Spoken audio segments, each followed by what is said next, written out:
The sun leaned low over the horizon, spilling harsh amber light across the Montana prairie. The dry grass bent under a restless wind, as dust rose from the lone road cutting through the vast landscape. Hannah Sullivan walked with steps too fragile for such an unforgiving world. Her dress faded to the color of old burlap. A small cloth bundle clutched against her side as if it contained everything she had left worth guarding. At 26, Hannah carried the weight of someone twice her years. Her hands were raw from travel, her honey-brown hair tied back in a simple knot at the nape of her neck.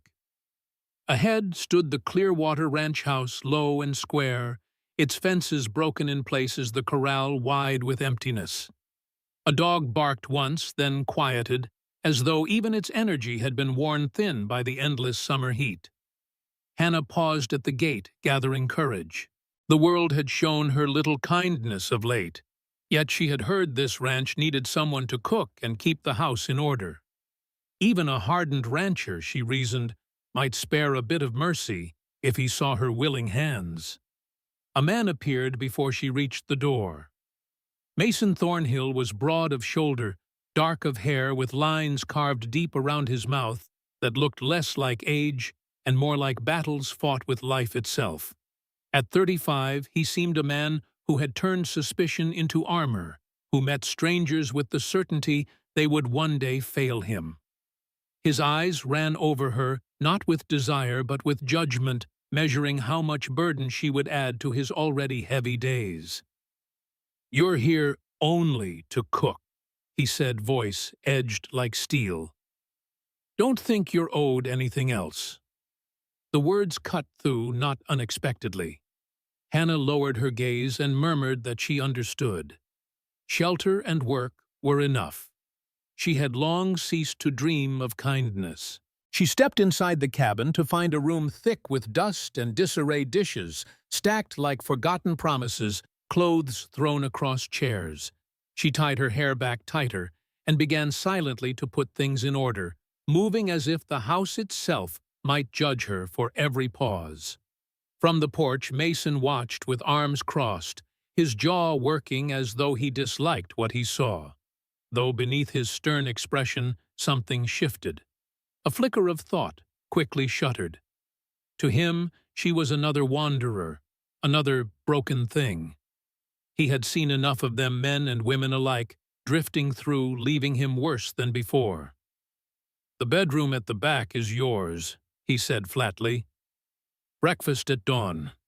The men expect dinner when they return from the range." Hannah nodded, not meeting his eyes. "I'll have it ready, Mr. Thornhill." "Mason," he corrected, then turned away. "Everyone here earns their keep. That's all that matters." As dusk settled over the prairie, Hannah worked by the light of an old oil lamp, scrubbing years of neglect from the wooden tabletops. The ranch house was larger than she'd expected. 3 bedrooms, a study piled with ledgers, a kitchen with a cast-iron stove that hadn't been properly cleaned in months. The effort of restoration would be immense, but it was honest work, and Hannah had known far worse. The old man who entered through the back door startled her.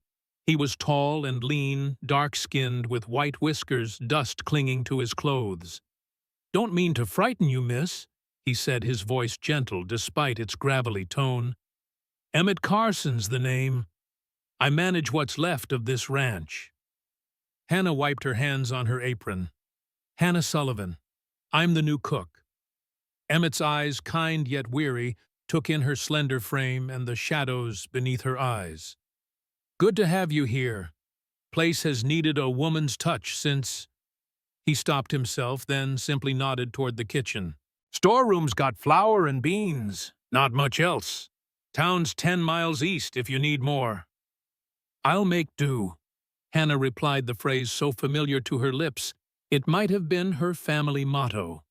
Emmett lingered, watching her work. "Mason can be hard.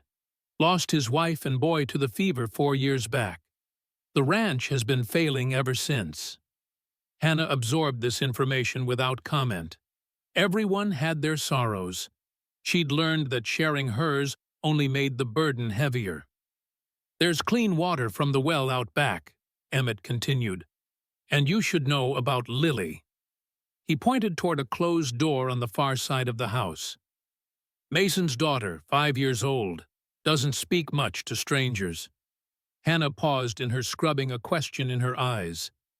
"She's with Mabel Johnson in town most days. Her mother's sister takes her sometimes." Emmett sighed. "Mason doesn't know what to do with a little girl. Never did even before Caroline passed." Later that night, Hannah lay on a thin mattress in the back bedroom, listening to the symphony of prairie night sounds through the half-open window.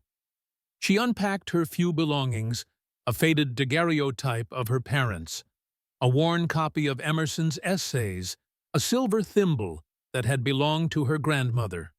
Her fingers lingered on the last item in her bundle, a folded letter, the paper softened by countless readings. She tucked it beneath her pillow without opening it.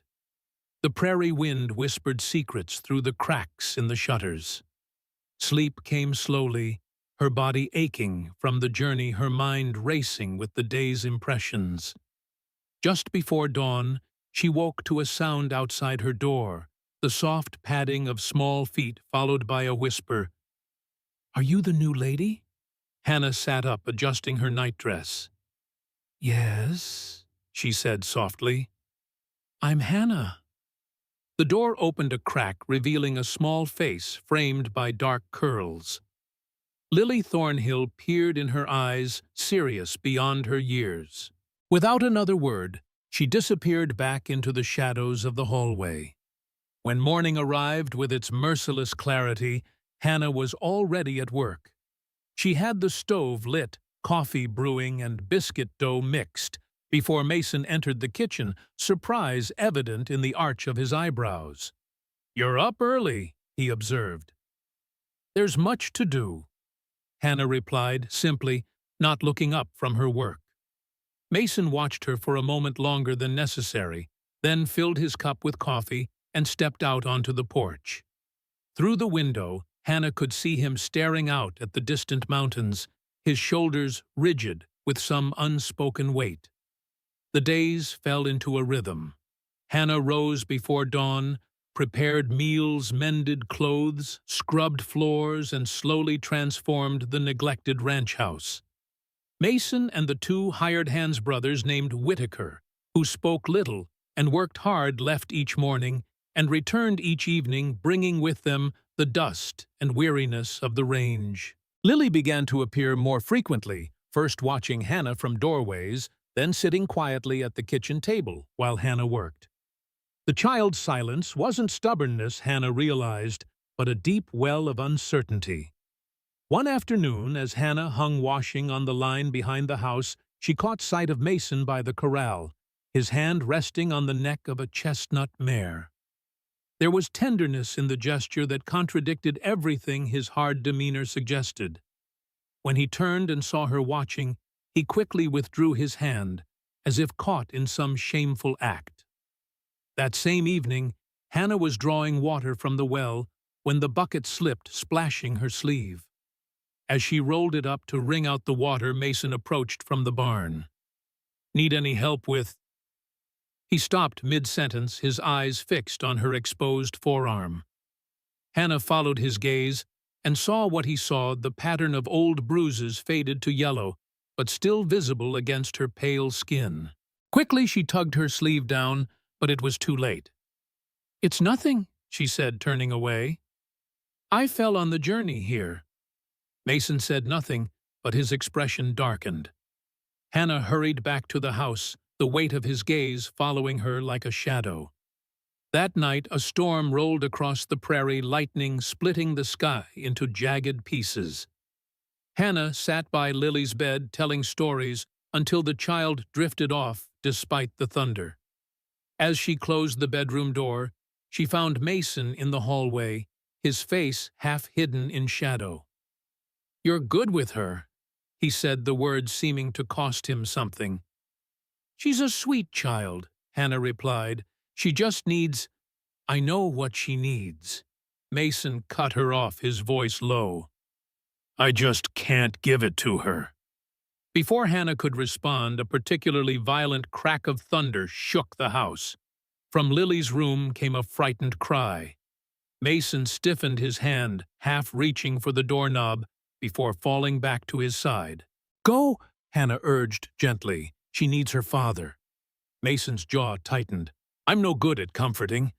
"Never was."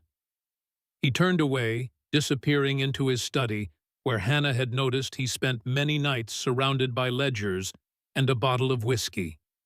With a sigh, Hannah returned to Lily's room, gathering the trembling child into her arms. "It's just the sky talking," she murmured, stroking the girl's hair. "My mother used to say that thunder was just the mountains having a conversation across the plains." "What are they saying?" Lily whispered her first words directly to Hannah. "That rain is coming to help the grass grow," Hannah improvised, "and that little girls should be asleep in their beds." Lily's small hand found Hannah's. "Will you stay?" "Just until the mountains stop talking." Hannah settled beside her on the narrow bed. "Of course I will." From the doorway, unseen by either of them, Mason watched his face, a mask of conflicted emotions, before he silently withdrew. 3 weeks into Hannah's time at Clearwater Ranch, Emmett Carson invited her to join him on the porch after dinner. The evening was cool, the first hint of autumn threading through the summer heat. "You've made quite a difference around here," Emmett observed, gesturing toward the now tidy house, the mended curtains, the flowering plants Hannah had transplanted into old cans by the front steps. "There's still much to do," Hannah demurred. "Mason's noticed," Emmett said. "Not one for showing it, but he sees." Hannah looked out across the darkening prairie. "Mr. Carson." "Emmett, please." "Emmett, may I ask you something about Mr. Thornhill?" The old man nodded, lighting his pipe with practiced movements. "I've heard him at night," Hannah said hesitantly, "shouting in his sleep. Sometimes a name, Thomas." Emmett's face grew solemn. "His father," he explained after a long pause, "died when Mason was 16. Not a kind man, Thomas Thornhill. Believed the only way to raise a son was with a firm hand and a leather strap." He drew on his pipe, the ember glowing orange in the gathering dusk. "Mason worked this land alongside his father for years. Never a kind word, never a moment's peace." Hannah's throat tightened. "And his mother?" "Died when he was young. Thomas drove her to an early grave, most likely. Same as he nearly did with Mason." Emmett sighed. "The boy grew up quick and hard. Only time I ever saw him soften was with Caroline. Then later, with little Lily." "And after they died," Hannah asked quietly, "went back to being his father's son." Emmett's voice held no judgment, only a deep sadness. "Driving himself harder than Thomas ever could, like he's trying to punish himself for surviving." They sat in silence as night fully descended the vast prairie sky, alive with stars. "You got troubles of your own, I expect," Emmett finally said. "We all do out here. But whatever drove you to this place, whatever you're running from, you're safe here." Hannah's hands, folded in her lap, tightened imperceptibly. "Thank you," she whispered, wondering if it could possibly be true. The next morning, Mason summoned Hannah to his study. The room smelled of leather and dust, bookshelves lined with volumes that looked untouched for years. "I need to go into Helena," he said without preamble. "Business with the bank. I'll be gone 3 days, maybe 4. Hannah nodded, waiting for further instructions. "Lily usually stays with her aunt, but Mabel's taken ill. She'll have to remain here." Mason's discomfort was evident in his rigid posture. "I've told Emmett to help with anything you need." "We'll be fine, Mr. Thornhill," Hannah assured him. Mason's gaze met hers directly for the first time since she'd arrived. Mason, he corrected again, softer this time. Mr. Thornhill was my father. A shadow passed behind his eyes, quick and dark, before he looked away. There's money in the top drawer if you need supplies from town. The Whitaker boys will take you in the wagon if necessary. After he left, the house felt different, lighter somehow, as if Mason's departure had lifted a weight from the very timbers of the place. Hannah found Lily sitting on the back steps watching a butterfly flit among the late summer wildflowers. "Your father's gone to Helena," Hannah told her. "Would you like to help me make a special dinner tonight?" Lily looked up, her dark eyes, so like her father's, considering the offer. "Can we make apple cake Mama used to make it?" Hannah's heart constricted. "Of course we can. Do you know where she kept the recipe?" Lily led her to a small wooden box in the pantry filled with cards written in a flowing feminine hand. Together, they selected Caroline Thornhill's recipe for apple cake, and Hannah lifted the child onto a chair to help stir the batter. As they worked, Lily gradually opened up, sharing small memories of her mother, how she sang while she cooked, how she could name all the wildflowers on the prairie, how she taught Lily to make daisy chains in the spring. "Papa doesn't like when I talk about her," Lily confided, her voice dropping to a whisper. "Sometimes," Hannah said carefully, "when people we love die, it hurts so much to remember them that we try not to talk about them. But that doesn't mean your papa doesn't want you to remember your mama." That night they ate apple cake on the porch steps, watching the sunset paint the prairie in shades of gold and crimson. Emmett joined them, telling Lily stories about the early days of the ranch, when her grandfather first settled the land. "This was all open range back then," he explained. "Your Grandpa Thornhill was one of the first to put up fences. Made him some enemies, but he never cared much what others thought." "Was he nice?" Lily asked, licking frosting from her fingers. Emmett exchanged a quick glance with Hannah. "He was determined," he answered diplomatically. "But your daddy now, he's got a good heart under all that gruffness, like good soil under hard ground. Just needs a little rain to soften him up." In Mason's absence, Hannah and Lily fell into a comfortable routine. They gathered eggs together each morning, fed the chickens, and Hannah taught the girl simple cooking tasks.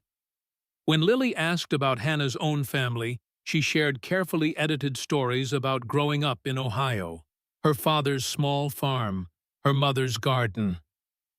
"Why did you leave?" Lily asked one afternoon as they hung sheets on the line. Hannah's hands stilled on the damp cotton. "Sometimes," she said slowly, "we have to leave places we love to find somewhere new where we can be safe." "Were bad men after you?" Lily asked with the directness of childhood. Hannah managed a smile. "What makes you ask that? I heard Papa and Emmett talking. Papa said you had bruises like someone hurt you." Hannah knelt to meet Lily's eyes. "Yes, someone did hurt me, but I got away, and now I'm here, and I'm very glad to be here with you." Lily considered this, then nodded solemnly. "I'm glad too," she declared before skipping off to chase a grasshopper across the yard. That night, as Hannah prepared for bed, she caught sight of her reflection in the small mirror above the wash basin. The woman who looked back at her seemed different from the one who had arrived at Clearwater weeks ago. Her face had filled out slightly. The haunted look in her eyes had softened. Her hair shone with health in the lamplight. She rolled up her sleeve, examining the marks on her arm, now barely visible, the sickly yellow fading back to her natural skin tone. But other scars remained, the ones that couldn't be seen. Her fingers traced the letter beneath her pillow, though she no longer needed to read the words to know them by heart. "I will find you," the letter promised. "No matter where you run, no matter how far. What's mine remains mine." Hannah shuddered quickly, rolling her sleeve down again. She'd been careful, had given a false surname, had told no one where she was heading, when she slipped away from St. Louis in the night.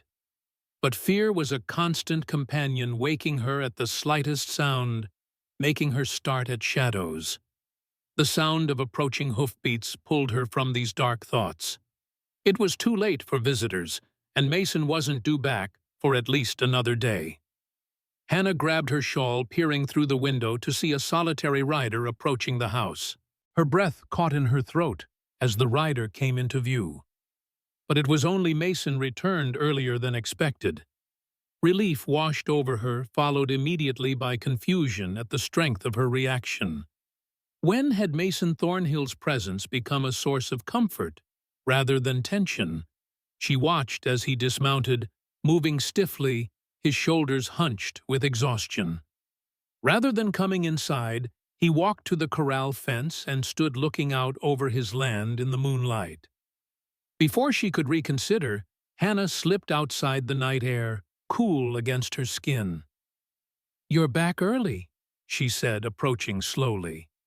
Mason turned surprised. "Bank business didn't take as long as I thought," he replied, his voice rough with fatigue. "You should be asleep. I was just about to turn in." Hannah hesitated, then asked, "Is everything all right? With the bank, I mean." Mason's laugh held no humor. "As right as it can be when you're one bad season away from losing everything." He rubbed a hand over his face. "The banks called in loans all over the county. I managed to get an extension, but—" He trailed off, seeming to remember who he was talking to. "It's nothing for you to worry about," he finished curtly. "Of course," Hannah murmured, taking a step back. "I'll leave you to rest. There's stew keeping warm on the stove if you're hungry." She turned to go, but Mason's voice stopped her. "Hannah." It was the first time he had used her name. The sound of it in his deep voice sent an unexpected warmth through her chest.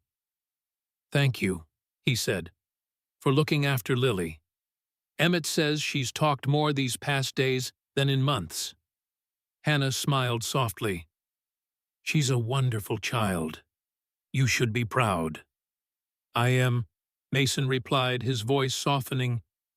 "She's all I have left of—" He stopped abruptly, as if catching himself revealing too much. "It's late. You should go in." Hannah nodded, returning to the house. From her window, she watched Mason remain by the corral for a long time, a solitary figure beneath the vast Montana sky. The next day brought an unexpected visitor. Hannah was in the kitchen kneading bread dough when she heard a wagon approach. Through the window, she saw a well-dressed woman in her 50s, her gray hair arranged beneath a fashionable hat. "Lily's aunt," Emmett explained, passing through on his way to greet the visitor.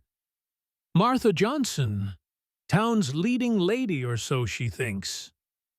Hannah wiped flour from her hands as Martha swept into the kitchen, her critical gaze taking in every detail of Hannah's appearance. "So you're the new help," Martha said, offering neither introduction nor greeting. "Mason mentioned he'd hired someone." "Hannah Sullivan, ma'am," Hannah replied with a polite nod. Martha sniffed, removing her gloves. "At least the place looks decent for a change." "Where is my niece?" "Lily's gathering eggs," Hannah explained. "She should be back any moment." Martha settled herself at the kitchen table uninvited. "I suppose Mason's told you about our arrangement. Lily comes to stay with me in town during the week for proper schooling. A child needs feminine influence after all, and this ranch is hardly the place for a young girl."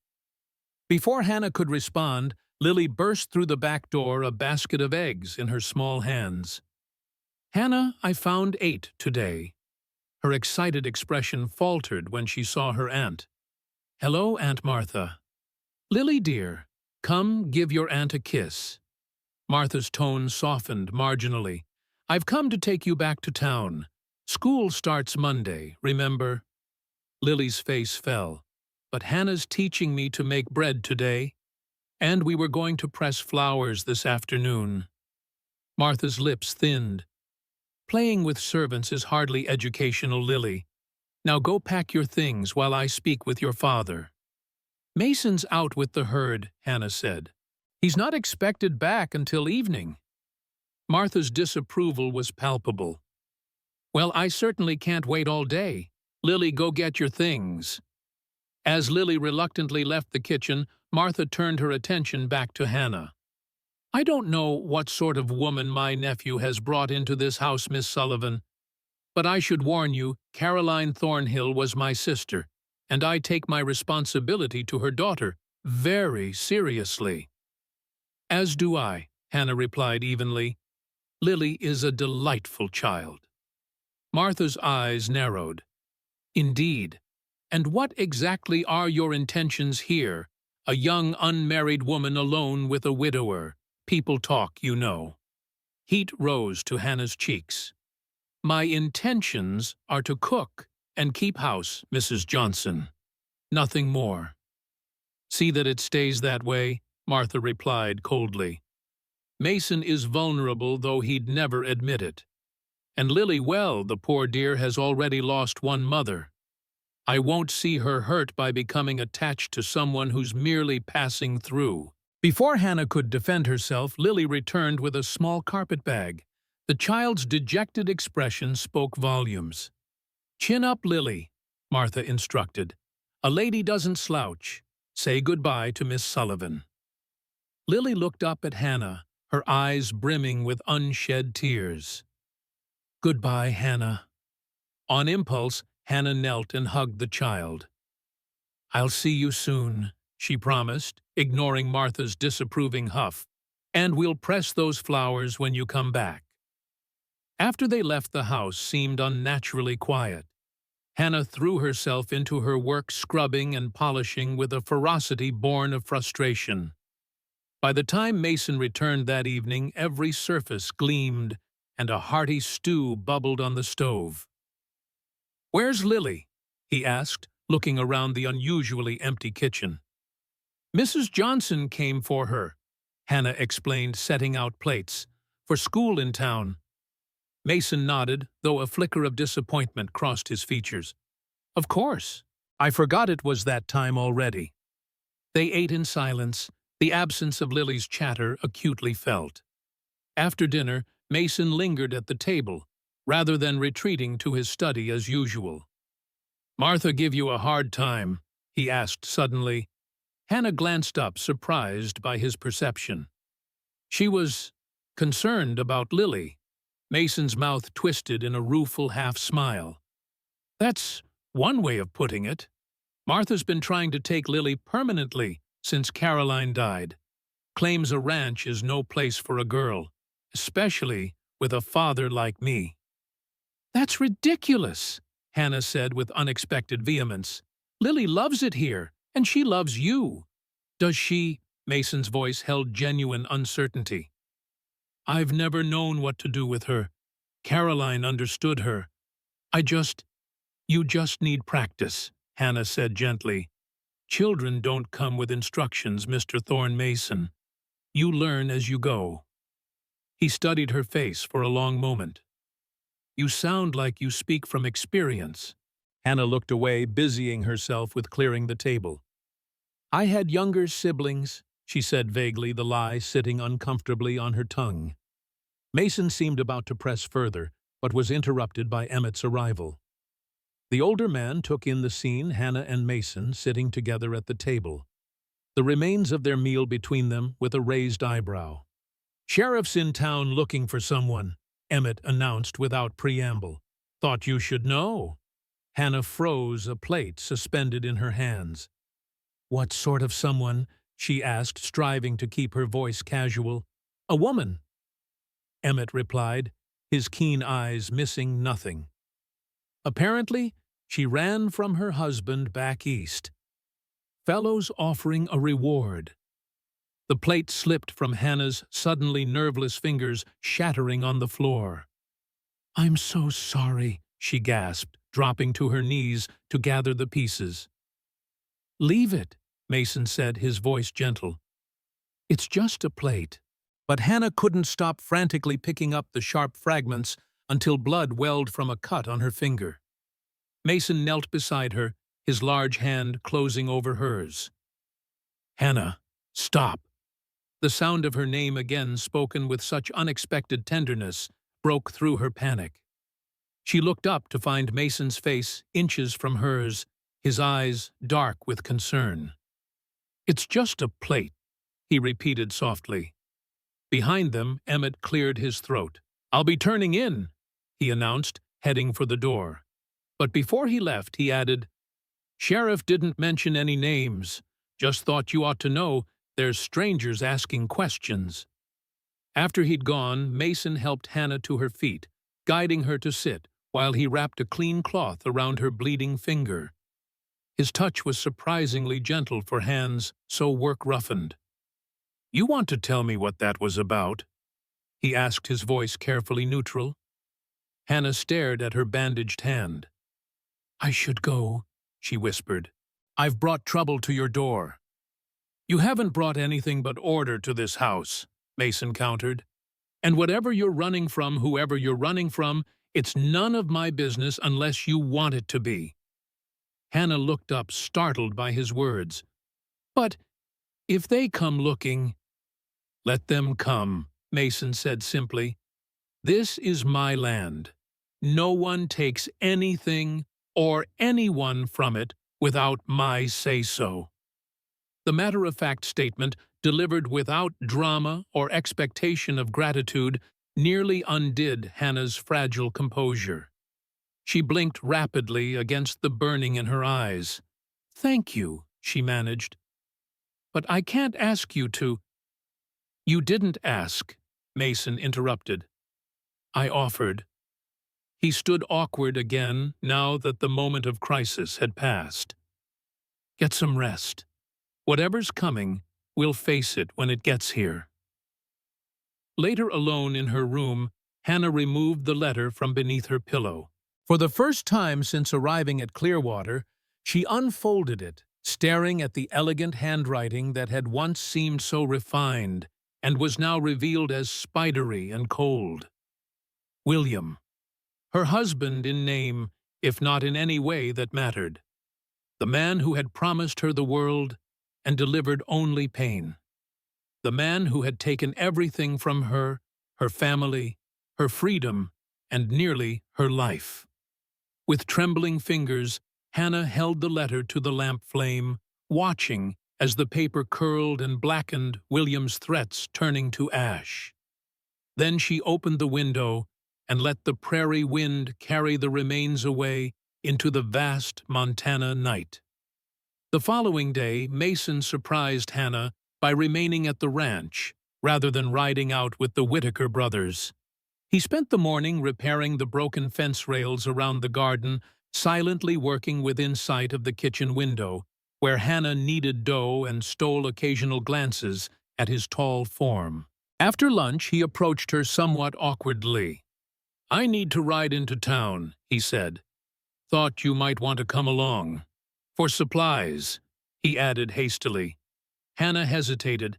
Town meant people questions risks, but it also meant a chance to see Lily. "I would thank you," she decided.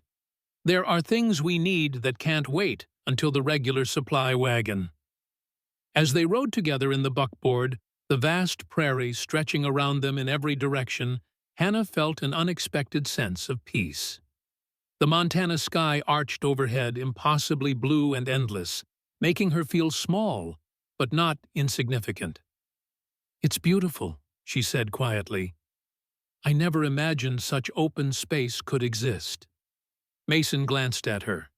"You get used to it. Some folks find it too empty, too quiet. They need the noise of towns of people." "Not you." He shook his head. "Never. The land speaks if you listen. It's people who usually have nothing worth saying." Hannah smiled at that, earning a surprised look from Mason. "What?" she asked. "Nothing," he replied, returning his attention to the road. "Just, you have a nice smile. You should use it more often." The unexpected compliment warmed her more than it should have. The town of Clearwater was small but bustling, a main street lined with wooden buildings, a church steeple rising above the rooftops, horses and wagons tied at hitching posts. As they pulled up in front of the general store, Hannah became acutely aware of the curious stares directed their way. "Mason Thornhill in town twice in 1 month," the storekeeper remarked as they entered. "Must be the end times." His curious gaze shifted to Hannah. "And you've brought company." "My housekeeper, Miss Sullivan," Mason said curtly. "We need supplies." While Mason discussed an order of fencing wire with the proprietor, Hannah selected flour, sugar, coffee, and other necessities. She was examining a bolt of blue calico when a woman's voice spoke behind her. "You must be the woman staying at Thornhill's place." Hannah turned to find a handsome woman in her 40s, dressed in a practical but well-made gown, regarding her with frank interest. "I'm Esther Miller, the doctor's wife." The woman continued, offering her hand. "We don't get many new faces in Clearwater, especially not young women willing to live all the way out at that ranch." "Hannah Sullivan," Hannah replied, shaking the offered hand. "I'm the housekeeper." "Of course," Esther said, though her tone suggested she found this dubious.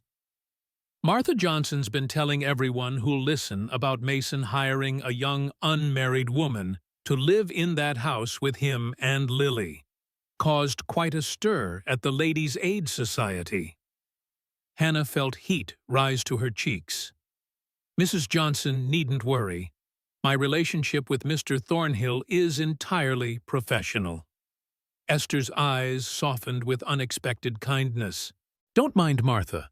She's still grieving Caroline, same as Mason, is just in a different way. And for what it's worth, that place hasn't looked properly lived in since Caroline died. It'll do Mason and Lily good to have someone care for them again." Before Hannah could respond, Martha Johnson herself appeared at the end of the aisle, Lily in tow. The girl's face lit up at the sight of Hannah. "Hannah," she cried, breaking away from her aunt to rush forward. "Are you here to take me home?" Martha's expression tightened as she followed her niece.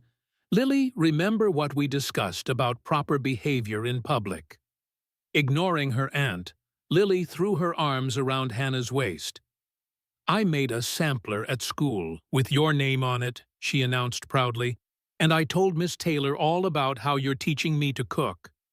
Hannah smoothed the child's hair, acutely aware of Martha's disapproving gaze and Esther's interested one. "That's wonderful, Lily. I've missed you." "Miss Sullivan," Martha interjected coldly, "I'm surprised to see you in town. I thought surely you'd be busy with your duties." "We needed supplies," Hannah explained, straightening. "Mr. Thornhill was kind enough to bring me along." "Indeed." Martha's gaze swept over Hannah's simple dress and worn shawl. "Well, since you're here, I should inform you that Lily will be staying with me through the weekend. The church social is Saturday, and Reverend Parker has specifically requested her participation in the children's choir." Lily's face fell. "But Papa said I could come home Friday." "Your father will understand the importance of community obligations," Martha replied firmly.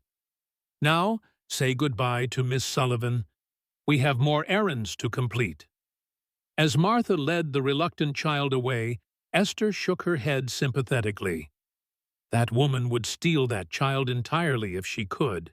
Never approved of Caroline marrying Mason, thought her sister was lowering herself by becoming a rancher's wife. "She seems to care for Lily," Hannah observed diplomatically. "Oh, she does," Esther agreed. "But in her way, not in Lily's way, or in Caroline's for that matter." She patted Hannah's arm. "You must come to the social on Saturday. The whole town will be there, and it would do you good to meet people besides the Thornhills and old Emmett." Hannah hesitated. "I don't think—" "Hannah," Mason's deep voice interrupted as he approached his arms full of parcels. "We should head back before dark." Esther smiled warmly at him. Mason Thornhill as unsociable as ever. I was just inviting Miss Sullivan to the church social on Saturday. Mason's expression remained neutral. Hannah can do as she pleases with her free time. Then it's settled, Esther declared. We'll expect you both. 2 o'clock at the church. Don't be late.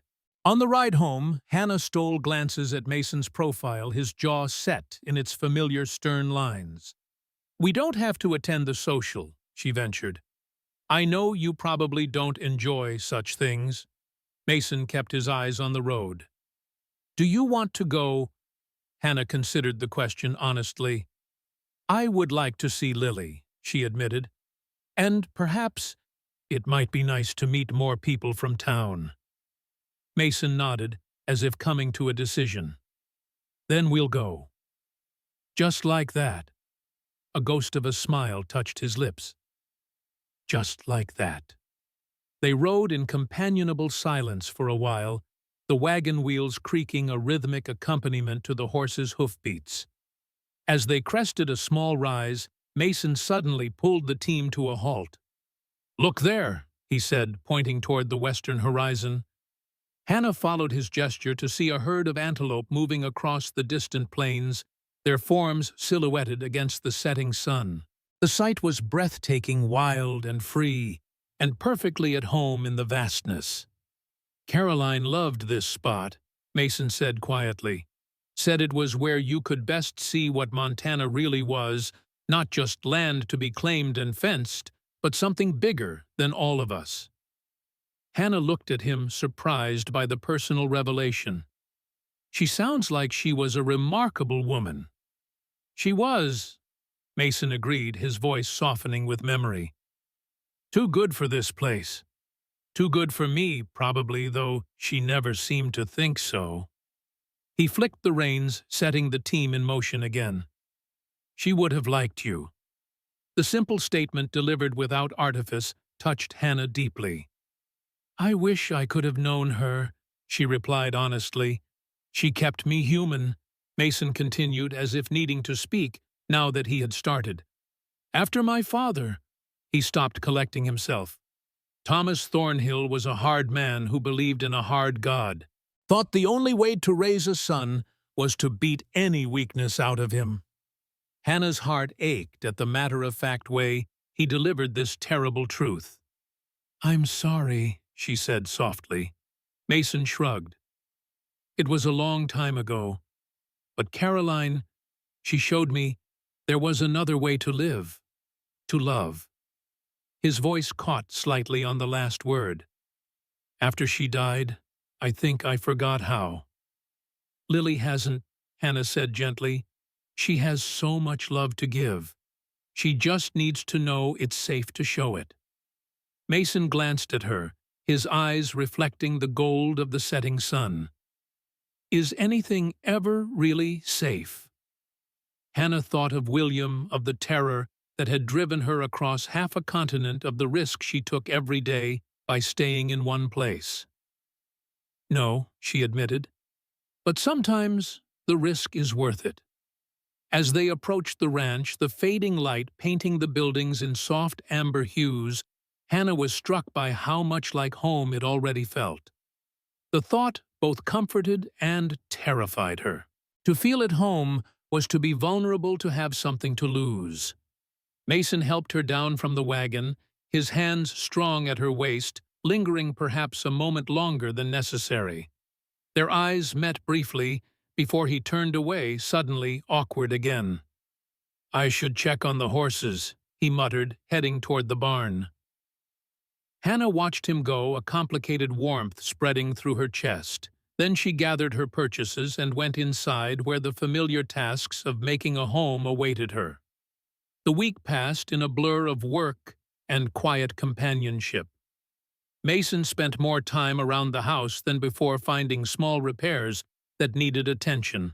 A loose board on the porch, a squeaky hinge on the pantry door, a window that didn't quite close. Hannah caught him watching her sometimes when he thought she wasn't looking, his expression unreadable. On Friday evening, as Hannah folded fresh laundry at the kitchen table, Mason cleared his throat from the doorway. He had clearly just bathed, his dark hair still damp, his usual work clothes replaced by a clean shirt and trousers. "I thought you might want this," he said, holding out a small package wrapped in brown paper. "For the social tomorrow." Surprised, Hannah set aside her work and accepted the parcel. Inside was a length of the blue calico she had admired at the general store. "I noticed you looking at it," Mason explained, shifting his weight uncomfortably. "Thought maybe you could use it for a new dress or something." The gesture was so unexpected, so thoughtful, that Hannah found herself momentarily speechless. "Thank you," she finally managed. "It's beautiful." Mason nodded once, awkward again, now that the gift was delivered. "Well, good night then." That night, after Mason had retired to his study and the house had grown quiet, Hannah sat by lamplight in her room, carefully cutting and pinning the lovely fabric. Her fingers, once skillful at such tasks in another life, remembered their craft. As she worked, she hummed softly a tune her mother had often sung while sewing a fragment of happiness from a time before William had entered her life. The memory of her family brought both comfort and pain. They had been so proud when William Matthews had asked for her hand, a respected businessman from St. Louis, interested in their simple Ohio farm girl. Her father had thought he was securing her future, giving her opportunities they could never provide. Instead, William had systematically cut her off from everyone she loved. First, with small criticisms of her family's manners, their speech, their simple ways. Then, with outright forbidding of letters or visits, claiming they were an embarrassing reminder of her humble origins. By the time Hannah realized the trap she was in, she was already isolated in William's grand St. Louis house, with no one to turn to. The bruises had come later after the wedding, after she had dared to contradict him in front of his business associates. William had been so apologetic afterward, so charming, that she had believed it was an isolated incident. Until the next time. And the next. Hannah shook her head, forcing the memories away. That was behind her now. William was hundreds of miles away, and she was here in this quiet ranch house with sturdy walls and a man who had promised in his own gruff way to protect her. The thought of Mason brought a different kind of warmth, more complicated, more dangerous, perhaps. She had not come to Montana looking for anything but safety and honest work. To want more seemed like tempting fate.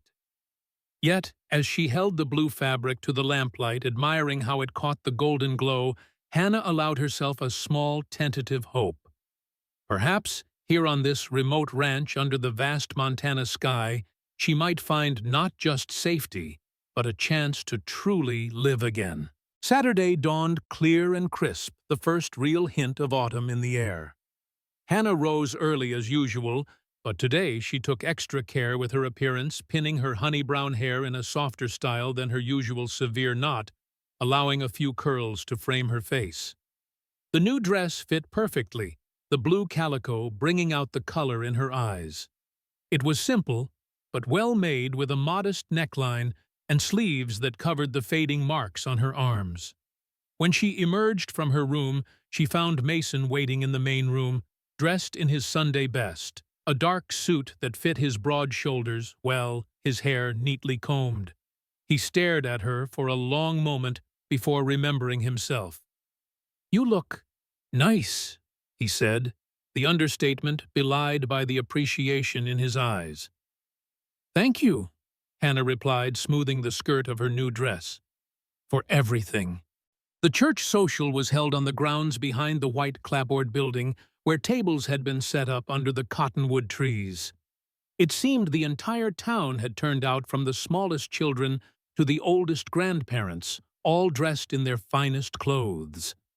Hannah felt self-conscious as they arrived, acutely aware of the stares and whispers that followed them. Mason remained close by her side, his presence both reassuring and, she suspected, deliberately protective. "Mason, Miss Sullivan," Esther Miller called, waving them over to where she stood with her husband. "I'm so glad you came. Let me introduce you around." What followed was a whirlwind of names and faces: the blacksmith and his wife, the school teacher, the banker, and countless others. Hannah smiled and nodded, trying to keep track of everyone, while feeling the weight of their curiosity. "And of course, you know Reverend Parker," Esther said, bringing them to where a tall, distinguished man in clerical collar stood conversing with Martha Johnson. "Miss Sullivan," the Reverend greeted her warmly. "I've heard much about you from young Lily. She speaks very highly of your cooking skills." Martha's lips thinned in disapproval, but she said nothing. "Where is Lily?" Mason asked, looking around for his daughter. "The children are practicing their songs one last time," Reverend Parker explained. "They'll perform shortly."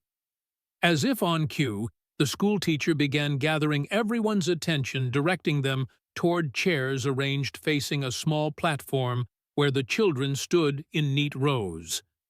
Lily was among them, her dark curls tied back with a blue ribbon. When she spotted Mason and Hannah in the audience, her face lit up with a smile. The children's performance was sweet and slightly off-key, but their enthusiasm made up for any musical shortcomings. Lily sang with particular gusto, her eyes fixed on her father and Hannah throughout. Afterward, as people mingled and filled plates with food from the laden tables, Lily broke away from her aunt to rush to Mason and Hannah. "Did you hear me sing, Papa?" she asked breathlessly. Mason knelt to her level, his usually stern face softening. "I did. You were the best one up there."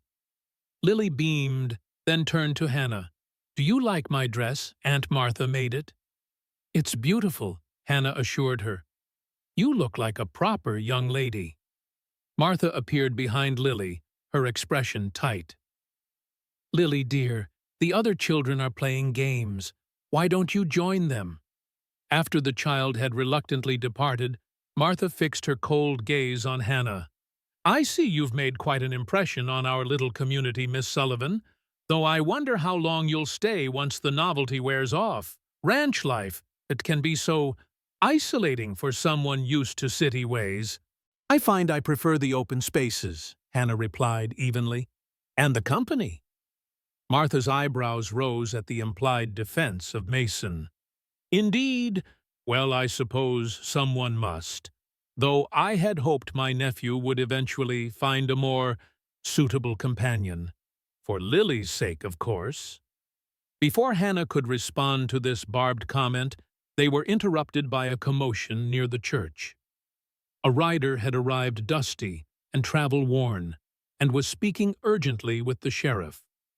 The man pointed in their direction, and Hannah felt a cold dread settle in her stomach. Mason appeared at her side, his hand coming to rest reassuringly at the small of her back. "What's going on?" he asked, his voice low. "I don't know," Hannah whispered, though a terrible suspicion was forming. The sheriff approached, his expression grave. "Mason." He nodded, then turned to Hannah. "Ma'am, there's a gentleman here looking for his wife. Says she ran away from St. Louis some months back. Name of Hannah Matthews. Wouldn't happen to know anything about that, would you?" Hannah's world seemed to narrow to a pinpoint, the sounds of the social fading as blood rushed in her ears. She was vaguely aware of Mason's hand tightening protectively at her back, of Martha's shocked gasp, of Esther Miller's concerned expression nearby. "Sheriff," Mason said, his voice steady, "I think this is a matter best discussed in private." "I'm afraid not, Thornhill," came a new voice, cultured and cold. William Matthews stepped forward, immaculately dressed, despite the dust of travel, his handsome face set in lines of concern that Hannah knew were utterly false. "This is a matter of law. That woman is my wife, and she has stolen from me." Hannah found her voice at last. "I took nothing that wasn't already mine," she said, her words barely above a whisper. William's eyes narrowed dangerously, though his public smile never faltered. "My dear, you're clearly confused. The illness that has affected your mind." "There's no illness," Hannah interrupted, stronger now. "Only a husband who has been searching for his beloved wife for months," William cut in smoothly. "Who has been sick with worry, who has traveled all this way to bring her home where she belongs." The crowd that had gathered murmured sympathetically.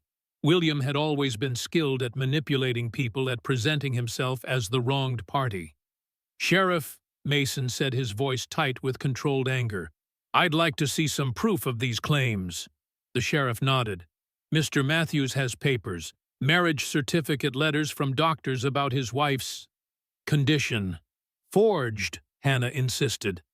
"The doctors are his friends, paid to say whatever he wants." "Hannah," William admonished gently, playing to their audience, "these delusions are exactly why you need to come home with me. For treatment." Emmett Carson pushed his way through the crowd to stand beside Mason and Hannah. "Sheriff, you can't just hand a woman over to a stranger on his say-so papers or no papers."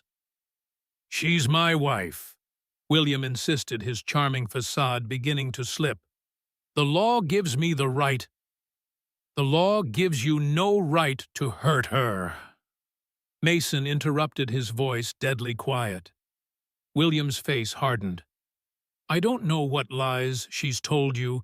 She didn't have to tell me anything," Mason replied. The bruises spoke for themselves. A murmur ran through the crowd at this accusation. William's pleasant mask slipped further. "Whatever injuries my wife sustained were the result of her own hysteria. Perhaps if you examined her behavior more closely, Mr. Thornhill, you'd understand why a firm hand was sometimes necessary." Mason took a step forward, his hands clenched into fists, but Hannah caught his arm. "Don't," she pleaded quietly. "He's not worth it." The sheriff stepped between them. "Now let's all calm down. This is a legal matter, and as such it needs to be handled properly. Mr. Matthews has come a long way with legitimate concerns about his wife's well-being. The decent thing would be to hear him out." "And if we don't find his concerns legitimate?" Emmett asked pointedly. The sheriff sighed. "Then we proceed accordingly. But right now all I see is a husband looking for his wife, and that's not a crime." "It is when the wife is running for her life," Hannah said, her voice carrying clearly now.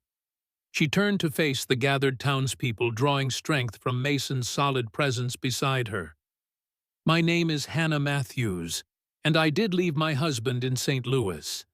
I left because after 3 years of marriage I feared I would not survive a fourth." She rolled up her sleeve, revealing the last fading marks of William's cruelty. "These are what a firm hand looks like," she said, her voice steady despite the trembling in her limbs.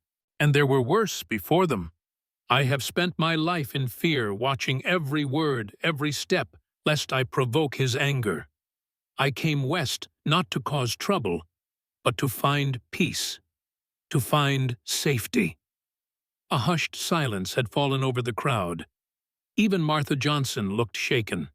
William's handsome face had contorted with rage, the mask of concern entirely gone now. "You ungrateful whore!" he hissed, lunging toward her. Mason moved with surprising speed for so large a man, placing himself firmly between Hannah and William. "That's enough," he growled. "You're not taking her anywhere. You have no right to interfere." William spat. "She's my property by law and by God." "She's not property," Mason said, his voice deadly quiet. "She's a person, and on my land, in my home, she has my protection." The sheriff placed a restraining hand on William's shoulder. "Mr. Matthews, I think it's best if you come with me for now. We can sort this out once tempers have cooled." "This is outrageous," William protested. "I demand—" "You're in no position to demand anything," the sheriff interrupted firmly. Not in my town. Now, come along quietly, or I'll have to insist less politely. As William was led away, still protesting his rights, Hannah sagged against Mason, the strength that had carried her through the confrontation suddenly deserting her. His arm came around her waist, supporting her. "I'm sorry," she whispered. "I've brought nothing but trouble to you." "No," Mason said firmly. "You brought life back to my home. Everything else we'll handle." Reverend Parker approached them, his expression grave but kind. "Miss Sullivan, Mrs. Matthews," he corrected himself.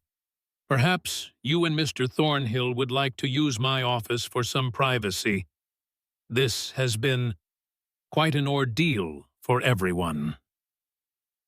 In the quiet of the Reverend's study, Hannah sank into a chair, suddenly exhausted. Mason paced the small room like a caged animal, his anger still evident in every line of his body. "I should have seen this coming," Hannah said wearily. "I knew he would never let me go. William doesn't care about me, only about what he considers his." Mason stopped his pacing, turning to face her. "We won't let him take you," he said with quiet intensity. "Whatever it takes." "You don't understand," Hannah replied, tears threatening to spill. "William has money influence. He can make people believe whatever he wants them to believe." "Not here," Mason insisted. "Not in Montana. Things work differently in the West." A soft knock at the door interrupted them. Esther Miller entered carrying a cup of tea. "I thought you might need this," she said gently, handing it to Hannah. "And perhaps some friendly advice." Hannah accepted the tea gratefully. "I'm afraid advice won't help against a man like William." "Perhaps not," Esther agreed, settling into a chair opposite Hannah. "But the law might. You see, my husband isn't just the town doctor. Before we came west, he was a lawyer in Boston. And he tells me that Montana Territory has very specific laws regarding marriage and divorce." Hope flickered faintly in Hannah's chest. "What sort of laws?" "Laws that recognize a woman's right to divorce on grounds of cruelty," Esther explained. "My husband is reviewing the statutes now, but he believes you have a strong case, especially with witnesses to your injuries." "Witnesses?" Hannah repeated uncertainly. "Mason," Esther said simply. "Emmett. Myself, now that I've seen those marks on your arm. And perhaps—" she hesitated, glancing at Mason. "Perhaps there are other evidences of your husband's temperament." Hannah thought of the scars that would never fully fade, hidden beneath her clothing. "Yes," she whispered. "There is evidence." Mason made a sound like a suppressed growl, his hands clenching and unclenching at his sides. "I should have hit him when I had the chance, and given him more ammunition," Esther countered practically. "No, what Hannah needs now is calm heads and legal minds." She patted Hannah's hand reassuringly. "Rest assured, Mrs. Matthews, you are not alone in this fight. The women of this town may gossip, but we stand together when it matters." As if to prove her point, the door opened again to admit Martha Johnson. The older woman looked decidedly uncomfortable, but determined. "Miss Sullivan, Mrs. Matthews," she began stiffly, "I owe you an apology. I misjudged your character and your intentions." Hannah blinked in surprise. "Mrs. Johnson—" "Please," Martha interrupted. "Let me finish. My sister Caroline taught me that admitting when one is wrong is the mark of true character." She drew a deep breath. "I was wrong about you, and I want you to know that for Lily's sake and for my sister's memory, I will support you against that man." The unexpected alliance left Hannah speechless. Mason looked equally stunned. "Thank you, Martha," he finally said, genuine gratitude in his voice. Martha sniffed, composing herself. "Yes, well, Family must stand together in times of crisis. And since you've made it clear that Miss Sullivan, Mrs. Matthews, is part of your household, she left the implication hanging in the air. Hannah felt a warmth spreading through her chest that had nothing to do with the tea. For the first time since William had appeared, she began to believe that perhaps she wasn't alone after all. The door burst open again and Lily ran in, her face streaked with tears. "Hannah," she cried, throwing herself into Hannah's arms. "The bad man won't take you away, will he? Papa won't let him." Hannah held the child close, smoothing her hair. "No, sweet girl," she murmured. "I'm not going anywhere." Over Lily's head, her eyes met Mason's. The intensity of his gaze, the fierce protectiveness there, stirred something deep within her. Something she had thought William had killed long ago. Hope. And perhaps something more dangerous still. In that moment, with Lily in her arms and Mason's unwavering support, Hannah made a silent vow. She would fight for this newfound family, this chance at peace. No matter what William Matthews might do, she would not run again.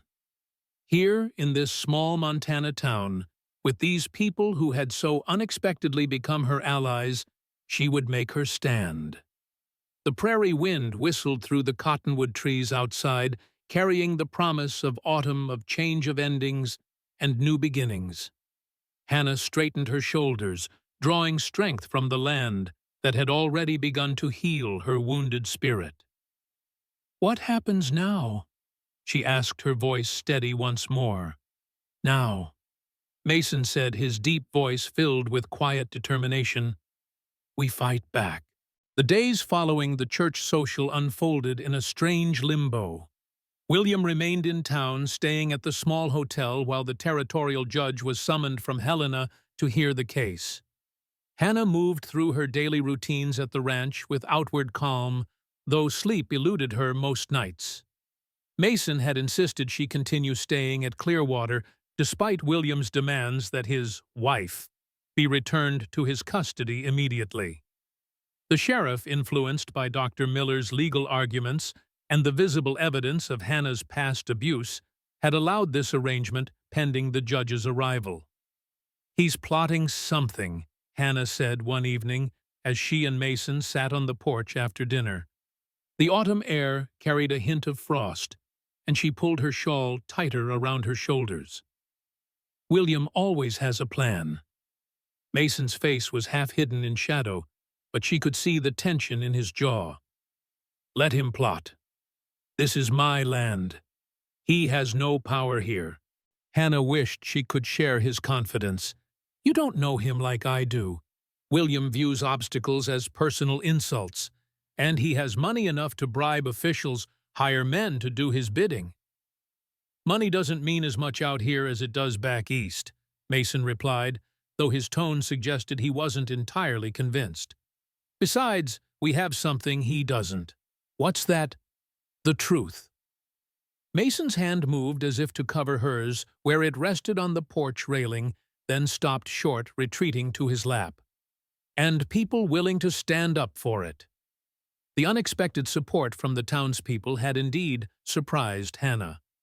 Esther Miller had organized a group of women to testify about Hannah's character and the visible evidence of abuse they had witnessed. Reverend Parker had pledged to speak about William's behavior at the social, his mask of concern that had so quickly given way to rage. Even Martha Johnson had written a statement for the judge describing the positive influence Hannah had been on Lily's life. Still, anxiety gnawed at Hannah's insides. William had always managed to present a charming, reasonable face to the outside world. How many times had he convinced others, neighbors, friends, even her own family, that she was overwrought, imagining slights, exaggerating minor disagreements? "What if it's not enough?" she asked softly. "What if the judge believes him?" Mason was quiet for a long moment, the only sound the creaking of his rocking chair and the distant call of coyotes across the prairie. Finally he said, "Then we leave, pack what we need, and head west. Oregon, maybe, or California." We, Hannah repeated, her heart stuttering at the implication. Mason met her eyes, his expression more open than she had ever seen it. I won't let him take you back to that life, Hannah. Whatever happens, whatever it takes, I promise you that. The intensity of his gaze, the quiet determination in his voice, left Hannah breathless. Mason, I can't ask you to uproot your life, your ranch. You didn't ask, he interrupted gently. I offered. A ghost of a smile touched his lips. Besides, Lily would never forgive me if I let you go. The mention of Lily brought its own pang of emotion. The child had been staying in town with Martha during the week as usual, but her distress over Hannah's situation had been evident during her weekend visit to the ranch. She had clung to Hannah, following her from room to room, as if afraid she might disappear at any moment. She's become attached to you, Mason observed, watching Hannah's expression in the fading light. After Caroline died, she stopped talking for almost 6 months. Wouldn't let anyone touch her, except Martha, and even that was barely tolerated. Then you arrived, and within weeks she was chattering again, smiling, singing. He shook his head in wonder. You gave me back my daughter. Hannah felt tears pricking at her eyes. She gave me something too, she admitted. A reason to keep going when I wanted to give up. Mason nodded understanding without needing further explanation. They sat in companionable silence as twilight deepened into night, the vast Montana sky ablaze with stars. For the first time in days, Hannah felt a measure of peace steal over her. That peace was shattered the next morning when Emmett burst into the kitchen, his normally composed demeanor replaced by urgent alarm. "Riders coming!" he announced, his breath coming fast. 6 men moving with purpose. One of them is Matthews. Mason was on his feet instantly, reaching for the rifle that hung above the door. How far out? Half-mile, maybe less. Coming fast. Hannah felt the blood drain from her face. He's not waiting for the judge, she whispered. He's coming to take me by force. Mason's expression hardened. Emmett, get Hannah to the root cellar. Bolt the door from inside. Don't open it for anyone but me. Mason, no, Hannah protested. If you fight him, it will only strengthen his case against you against us. We don't have time to argue, Mason replied, checking the rifle's chamber. Go with Emmett, now. The urgency in his voice brooked no further debate. Hannah allowed Emmett to hustle her through the kitchen and out the back door across the yard to the small earthen mound that concealed the root cellar. The cool darkness enveloped her as Emmett pulled the heavy wooden door shut, sliding the interior bolt into place. What about Mason? She asked, her eyes adjusting to the dim light filtering through the cracks around the door. Mason can handle himself, Emmett assured her, though his expression was grim. He was a Union scout during the war. Knows how to face bad odds.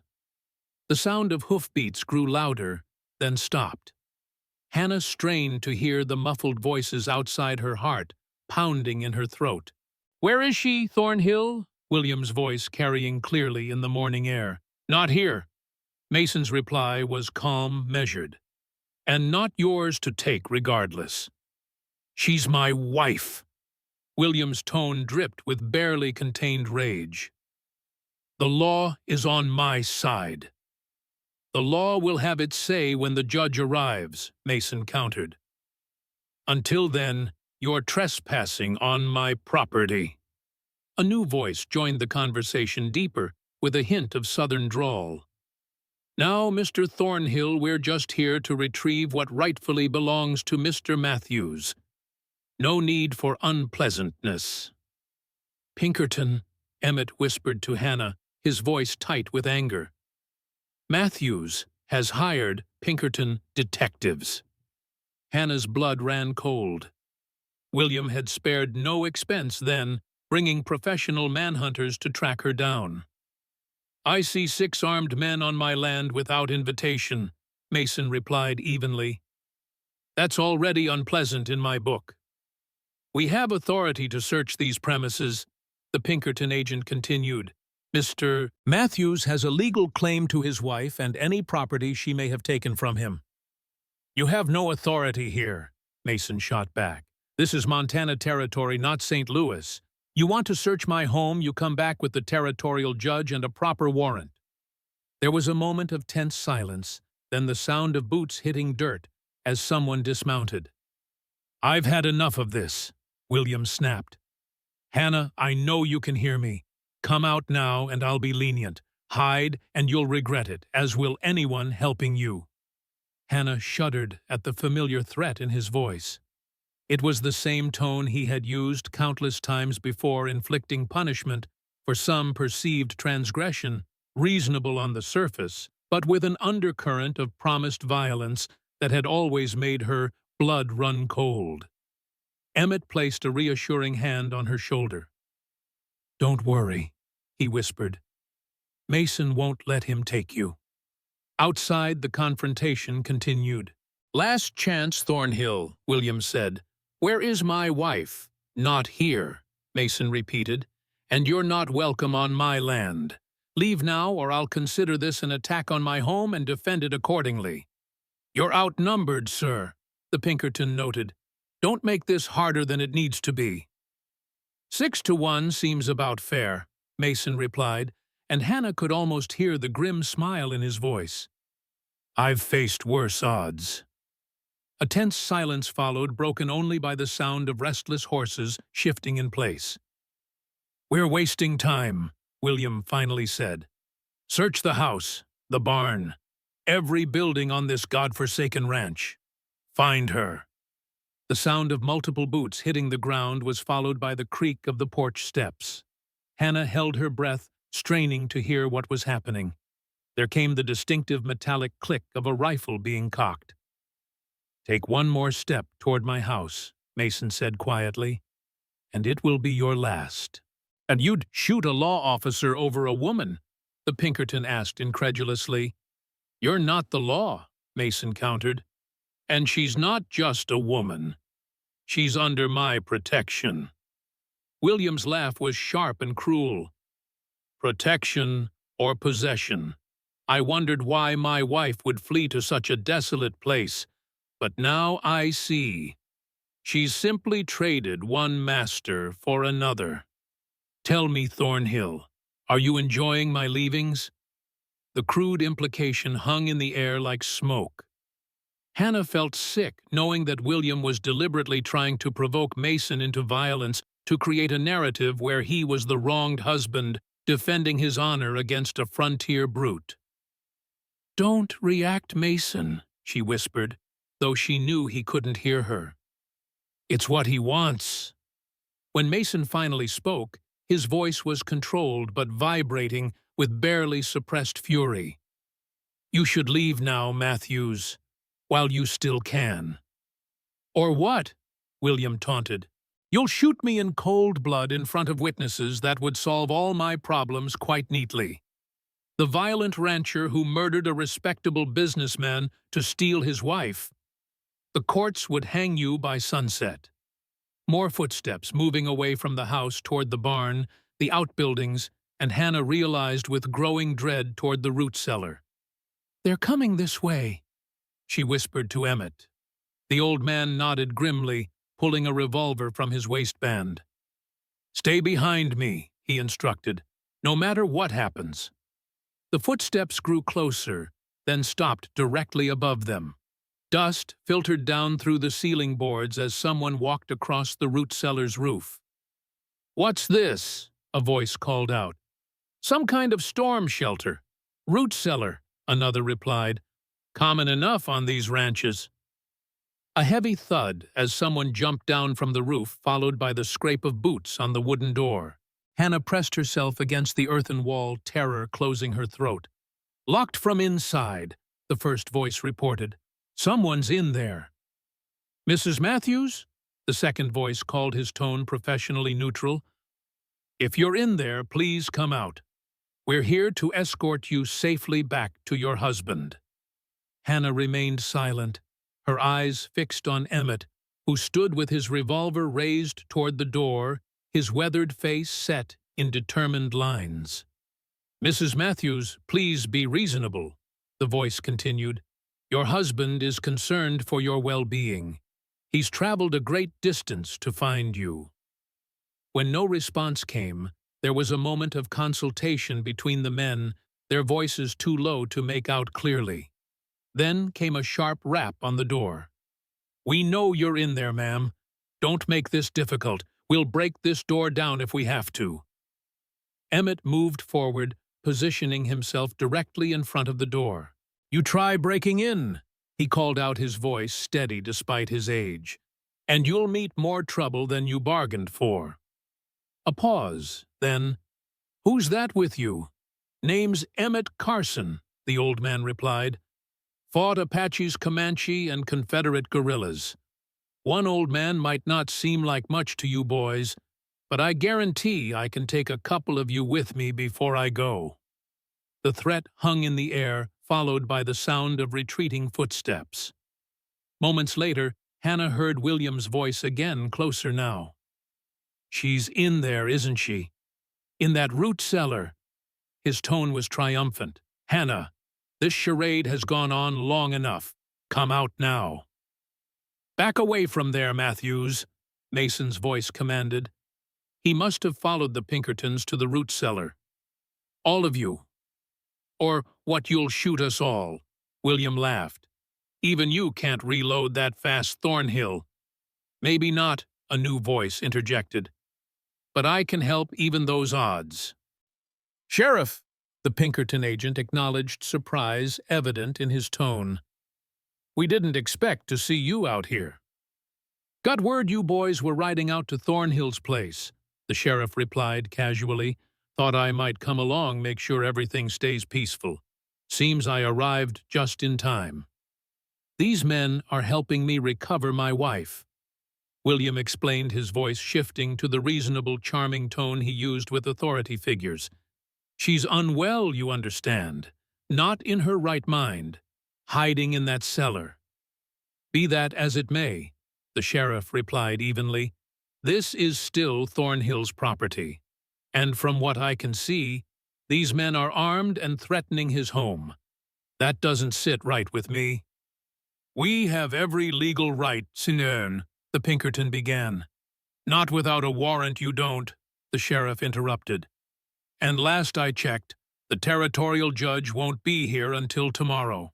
So unless you want to spend the night in my jail for trespassing and making threats, I suggest you gentlemen mount up and head back to town." A tense silence followed, broken only by the soft whicker of horses and the distant call of a meadowlark.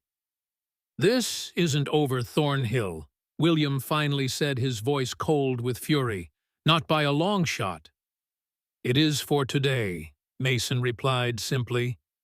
The sound of retreating footsteps, followed by the creak of saddle leather and the soft thud of hooves on prairie soil, told Hannah that the intruders were leaving. Still, she and Emmett remained frozen in place, waiting. Finally, a gentle knock came at the cellar door. "Hannah, it's me. They're gone." Emmett slid back the bolt, and Mason pulled the door open, daylight flooding the small space. His face was taut with concern as he reached down to help Hannah up the short ladder. His large hands were gentle but firm around her waist, steadying her as she emerged on shaky legs. The sheriff stood nearby, his weathered face grim.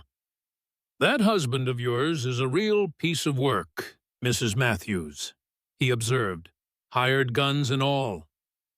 Hannah brushed dirt from her skirt, fighting to compose herself. "Not my husband for much longer, I hope." "The judge arrives tomorrow," the sheriff confirmed. "In the meantime, those men won't be bothering you again. I've deputized some of the local boys to keep an eye on them in town." Mason's hand remained at the small of Hannah's back, a point of warmth and stability. "Thank you, Sheriff," he said simply. After the sheriff departed, Mason insisted on moving Hannah's things into a bedroom closer to his own one, with a sturdy lock and windows too small for a man to enter. The gesture spoke volumes about his concern for her safety, though neither of them mentioned the real reason for the change. That night, as Hannah lay awake listening to the sounds of the ranch settling around her, she heard Mason's footsteps pass her door repeatedly. He was patrolling the house, she realized, keeping watch, despite the sheriff's assurances that William and his men would stay in town. The thought brought both comfort and a deep, aching sadness. In the short time she had been at Clearwater Ranch, Mason Thornhill had shown her more care and protection than William Matthews had in their entire marriage. Yet now Mason's life, his home, even his relationship with his daughter, were all endangered because of her presence. If William couldn't take her by force, he would destroy everything and everyone she cared about out of pure spite. It was a pattern she knew all too well from their marriage. If he couldn't control something, he would make sure no one else could have it either. Sleep eluded her as she turned these thoughts over in her mind. At dawn, she rose and dressed quietly, then made her way to the kitchen to prepare breakfast as usual. She found Mason already there, sitting at the table with a cup of coffee, dark circles under his eyes, suggesting he had slept little, if at all. "You should have rested," she chided, gently moving to the stove. "Couldn't," he replied simply. Then, after a pause, "Are you all right?" Hannah considered the question as she stirred the embers in the stove, adding kindling to restart the fire. "No," she admitted, "but I will be." They worked in companionable silence, Hannah preparing breakfast, while Mason went out to the barn to check on the horses. Emmett joined them as the sun cleared the eastern hills, and the three ate together, discussing the practicalities of the coming day. "The judge will want to hear testimony," Emmett noted, "from both sides." Hannah nodded, her stomach clenching at the thought of facing William across a courtroom. "I know. You won't be alone," Mason assured her, his eyes meeting hers across the table. "Half the town is ready to stand with you." "It's not just that," Hannah confessed. "William is persuasive. He knows exactly what to say, how to present himself. He'll make me sound hysterical, unreliable." "The judge will see through that," Emmett said confidently, "once he hears all the evidence." Hannah wished she could share their certainty. Years of conditioning under William's control had taught her to doubt her own perceptions, her own worth. Even now, free of his daily influence, she found herself second-guessing her decisions, her right to happiness. After breakfast, as Hannah was washing the dishes, the sound of an approaching wagon drew their attention. Mason tensed, reaching for his rifle, but relaxed when he recognized Esther Miller's voice, calling out a greeting. The doctor's wife bustled into the kitchen, her arms full of packages. "Good morning. I've brought something for you, Hannah," she announced, depositing her burden on the table. "For court today." Inside the largest package was a dress navy blue with a modest neckline and long sleeves made of fine wool with subtle embroidery at the collar and cuffs. It was clearly expensive and fashionable, yet dignified rather than showy. "Esther, I can't accept this," Hannah protested, running a hand over the beautiful fabric. "It's far too fine." "Nonsense," Esther replied briskly. "It's barely been worn. I ordered it from Chicago last year and found the color doesn't suit me at all. It will look perfect with your coloring." She fixed Hannah with a meaningful look. "You need to look your best today. First impressions matter with judges, same as anyone else." Hannah understood the unspoken message. William would undoubtedly appear in his finest suit, the very picture of a respectable businessman.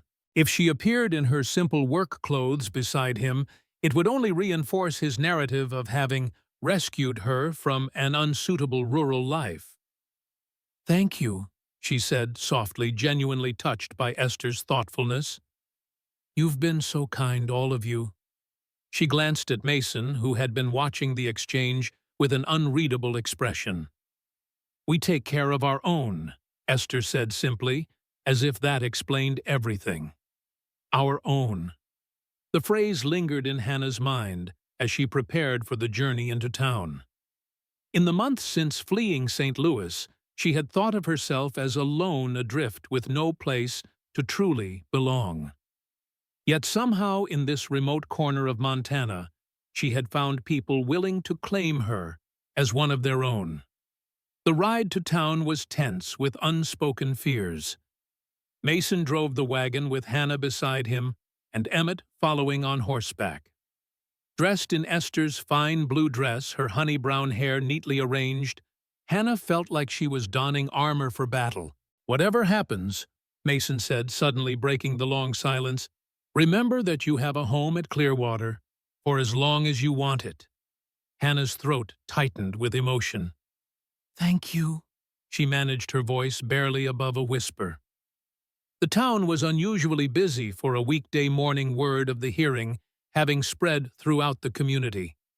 As the wagon rolled down the main street, Hannah was acutely aware of the stares and whispers that followed them. Dr. Miller was waiting outside the small building that served as the town's courthouse. "Judge Harmon arrived this morning," he reported as he helped Hannah down from the wagon.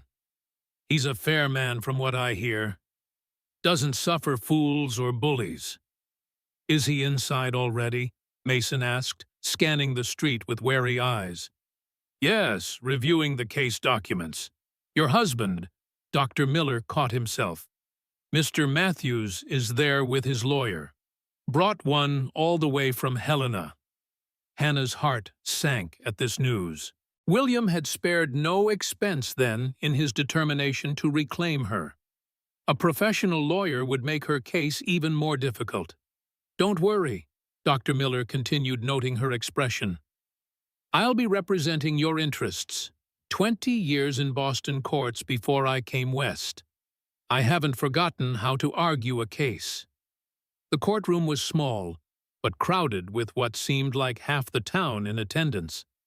William sat at a table near the front, immaculately dressed in a dark suit, his lawyer a thin, aristocratic man with silver temples beside him. When Hannah entered, William's eyes locked onto her with an intensity that made her skin crawl. Mason's hand at the small of her back guided her forward past the whispers and stares to the second table where Dr. Miller waited. As she sat, she felt rather than saw Martha Johnson and Lily slip into seats directly behind her. The child reached forward to touch Hannah's shoulder briefly, a small gesture of support that nearly undid her composure. Judge Harmon was a severe-looking man with a thick gray beard and penetrating eyes. He called the court to order with a sharp rap of his gavel, his voice resonant as he outlined the purpose of the proceedings. "We are here to determine the legal status of Hannah Matthews, née Sullivan, and to address the petition for divorce filed on her behalf by Dr. Jonathan Miller. Mr. William Matthews contests this petition and seeks the return of his wife to his custody. We will hear testimony from both parties and their witnesses before rendering a decision." William's lawyer rose first, presenting a case that painted William as a devoted husband whose mentally fragile wife had fled during an episode of hysteria, taking family heirlooms and money with her. According to his narrative, Hannah had always been delicate, prone to imagining slights and injuries requiring careful management for her own safety. "Mr. Matthews has spent considerable resources searching for his wife," the lawyer concluded smoothly. "Not out of anger, Your Honor, but out of genuine concern for her well-being. He asks only for the opportunity to provide her with the care and medical attention she so clearly needs."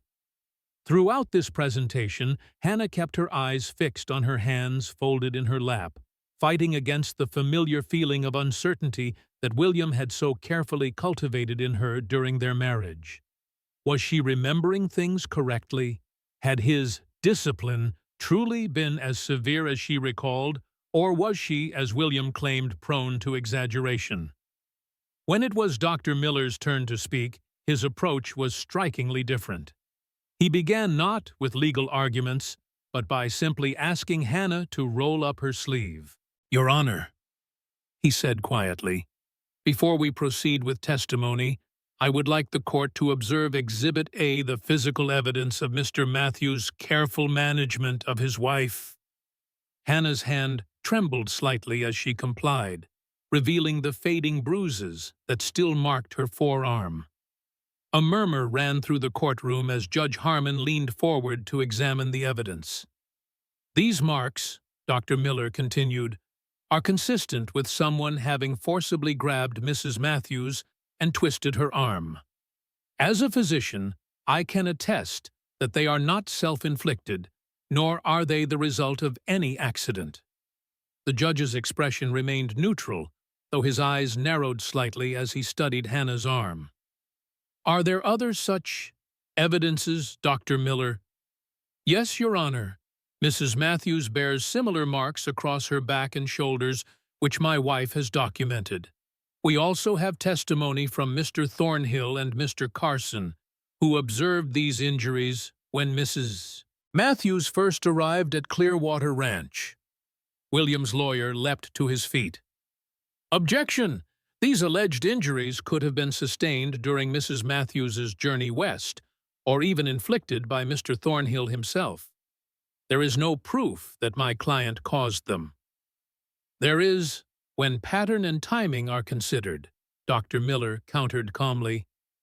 "Mrs. Matthews will testify to a history of such injuries throughout her marriage, and several witnesses can attest to Mr. Matthews' violent temperament as displayed at the church social just days ago." The morning proceeded with a parade of witnesses, Esther Miller describing the marks she had seen on Hannah's body, Reverend Parker recounting William's angry outburst at the social, the sheriff testifying about the armed men William had brought to Clearwater Ranch. Even Martha Johnson took the stand, stiffly recounting how Lily had flourished under Hannah's care, and how the child had become withdrawn again when she heard the bad man might take Miss Hannah away. Throughout it all, William maintained a facade of patient concern, shaking his head sadly at what he clearly wished to portray as misunderstandings and exaggerations. But Hannah could see the rage building behind his eyes, a familiar storm that had always preceded his worst outbursts during their marriage. Finally, it was Hannah's turn to testify. As she took the stand, her legs felt weak beneath her, and for a moment she feared she might collapse. Then her eyes met Mason's in the crowd, and the quiet strength in his gaze steadied her. "Mrs. Matthews," Judge Harmon began, his tone neutral, "please tell the court in your own words why you left your husband and traveled to Montana Territory." Hannah took a deep breath, gathering her courage. "I left because I feared for my life, Your Honor. My husband—" Her voice caught, but she forced herself to continue. "My husband had become increasingly violent over the course of our marriage. What began as verbal criticism escalated to pushing, then slapping, then worse." "Can you be more specific?" the judge pressed gently. Hannah nodded, forcing herself to meet the judge's eyes rather than looking at William. "The night I fled, he had struck me repeatedly with his fists because dinner was served late. When I fell, he kicked me in the ribs. Then he threatened to kill me if I ever embarrassed him in front of his associates again."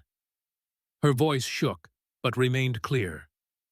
"It wasn't the first such threat, but something in his eyes that night made me believe it would be the last, that he would finally do it." A heavy silence fell over the courtroom. Even William's lawyer seemed momentarily at a loss for words. "And did you, as your husband claims, take family heirlooms and money when you left?" "No, Your Honor," Hannah replied firmly. "I took only what was rightfully mine, my mother's wedding band, some personal items, and the small amount of money I had saved from my household allowance. Everything else I left behind." William's lawyer recovered his composure to cross-examine her, attempting to paint her as confused, unreliable, possibly even delusional. He questioned her about prior medical treatments, twisting her words to suggest she had a history of mental instability. He insinuated improper relations with Mason, trying to characterize her as an unfaithful wife. Through it all, Hannah maintained her composure, answering truthfully and directly. When asked about her relationship with Mason, she looked the lawyer straight in the eye. "Mr. Thornhill has shown me nothing but respect and kindness," she said clearly. "He offered me honest work and a safe place to live when I had nowhere else to go. That's all." The lawyer's smile was coldly triumphant.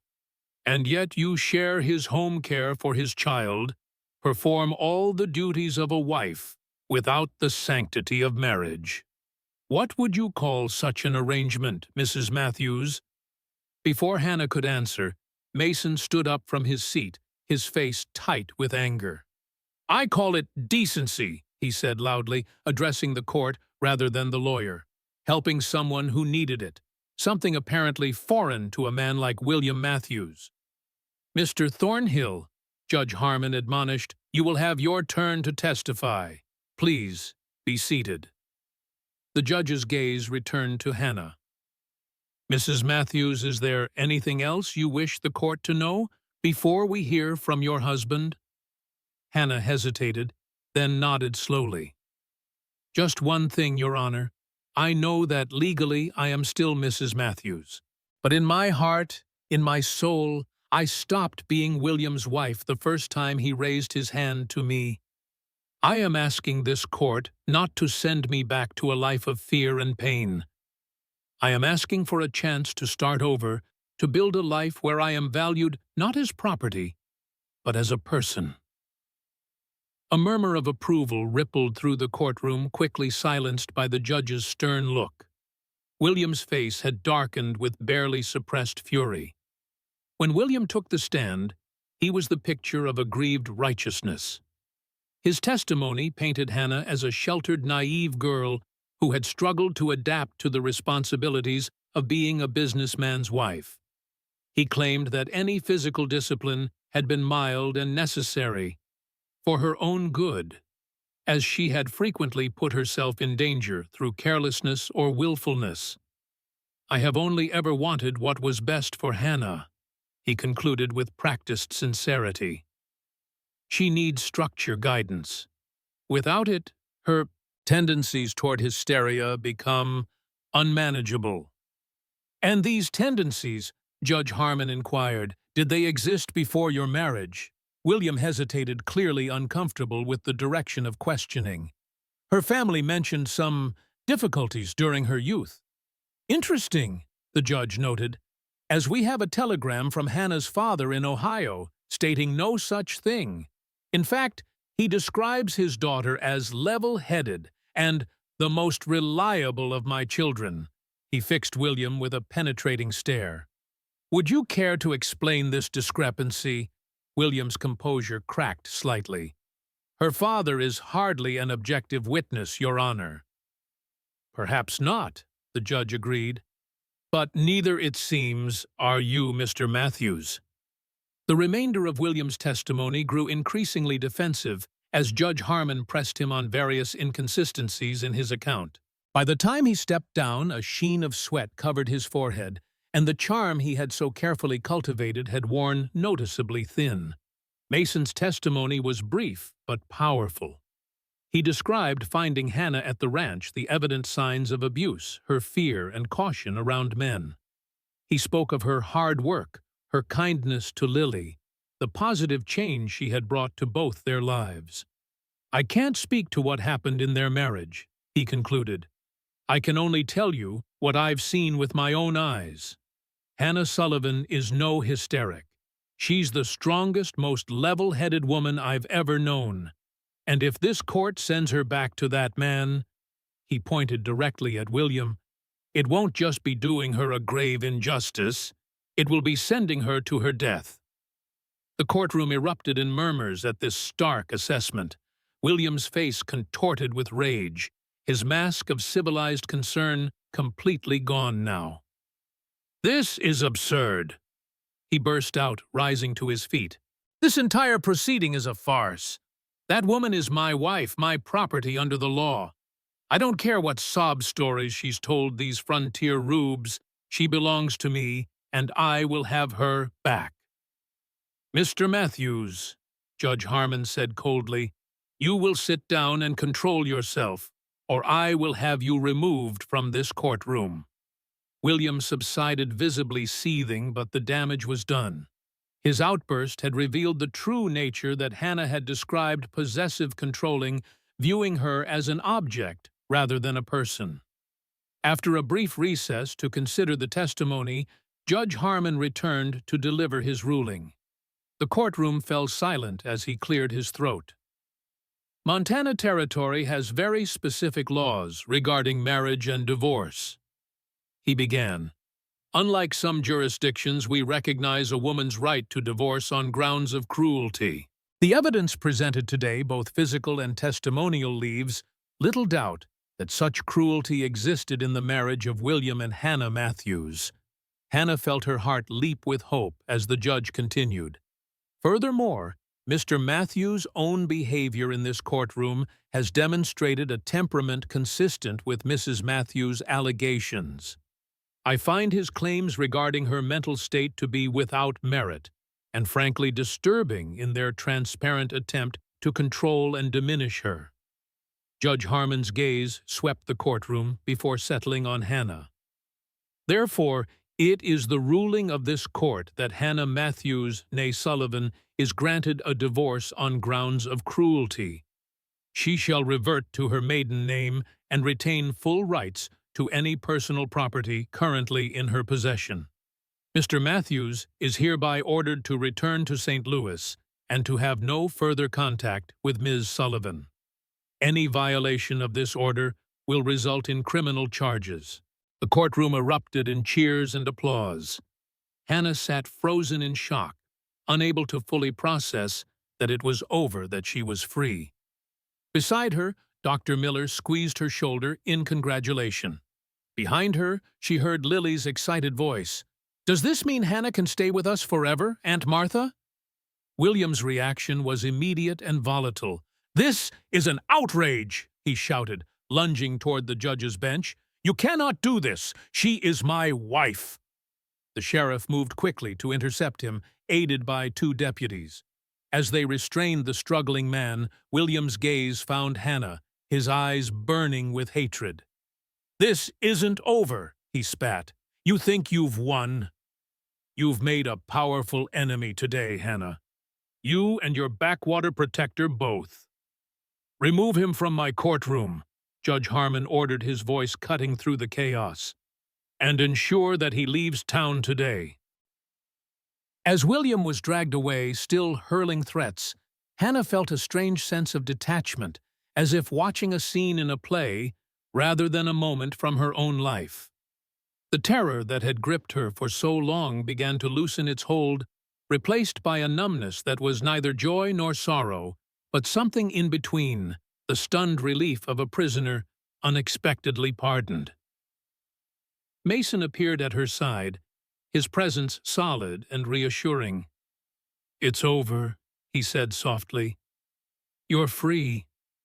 Hannah looked up into his face, seeing there a reflection of her own complex emotions, relief tinged with lingering concern. "Is it really?" she asked. "William doesn't give up easily. He meant what he said. He'll try to find a way to hurt us, to hurt you." "Let him try," Mason replied with quiet certainty. "We've faced worse," and the word warmed her more than it should have. Somehow in the midst of all this turmoil they had become a we, not just Mason and Hannah separately, but something more, something unnamed but undeniably real. Outside the courthouse, the town had erupted in impromptu celebration. News of the ruling had spread quickly, and it seemed that everyone wanted to congratulate Hannah, to shake her hand or pat her shoulder. The women who had testified on her behalf surrounded her protectively, while the men clapped Mason on the back in approval. Lily darted through the crowd to throw her arms around Hannah's waist. "Does this mean you'll stay at the ranch with us forever and ever?" Hannah knelt to the child's level, smoothing her dark curls. "I don't know about forever," she said gently, "but yes, I'll be staying for now." "Good," Lily declared with a child's certainty. "Papa smiles more when you're there, and you make the best apple cake." Hannah laughed, the sound surprising her with its genuineness. When had she last truly laughed, without fear, shadowing the joy? The celebration continued at the town's small hotel where Esther Miller had arranged a modest but cheerful reception. Hannah moved through it in a daze, accepting congratulations and well-wishes, while part of her remained on guard, watching for William to reappear, despite the sheriff's assurances that he and his men had left town under escort. Mason stayed close by her side throughout, a steady presence in the swirl of activity. As the afternoon waned, he noticed her increasing fatigue and quietly arranged for their departure. "We should get back to the ranch before dark," he explained to their hosts. "It's been a long day." The ride home was quiet, both of them lost in their own thoughts. Lily had elected to stay in town with Martha for one more night, allowing Hannah the space and quiet she clearly needed to process the day's events. As they approached Clearwater Ranch, the setting sun bathed the buildings in golden light, transforming the modest homestead into something almost magical. Hannah found herself studying it with new eyes, not as a temporary refuge, but as a place where she might truly belong. "What will you do now?" Mason asked, suddenly breaking the long silence. Hannah considered the question. "I'm not sure," she admitted. "I hadn't allowed myself to think beyond the hearing. Part of me didn't believe I would actually win." Mason nodded, understanding without needing further explanation. "The job is still yours if you want it," he said. "The house, it runs better with you in it." "Just the house?" Hannah asked softly, surprising herself with the boldness of the question. Mason's hands tightened on the reins, his profile sharp against the sunset sky. "No," he admitted, his voice rough with emotion. "Not just the house." They had reached the ranch, the wagon rolling to a stop in the yard. Mason set the brake and turned to face her fully, his expression more open than she had ever seen it. "I'm not good with words," he said slowly. "Never have been, but I need you to know something, Hannah." He took a deep breath, as if gathering courage. "When you came here, this place was just somewhere I existed. It wasn't living, not really, just surviving. You changed that. You brought life back to these walls, to Lily, to meet." Hannah's heart thundered in her chest, hope and fear warring within her. "Mason, You don't have to say anything," he interrupted gently. "I know it's too soon. You've just gotten free of one man.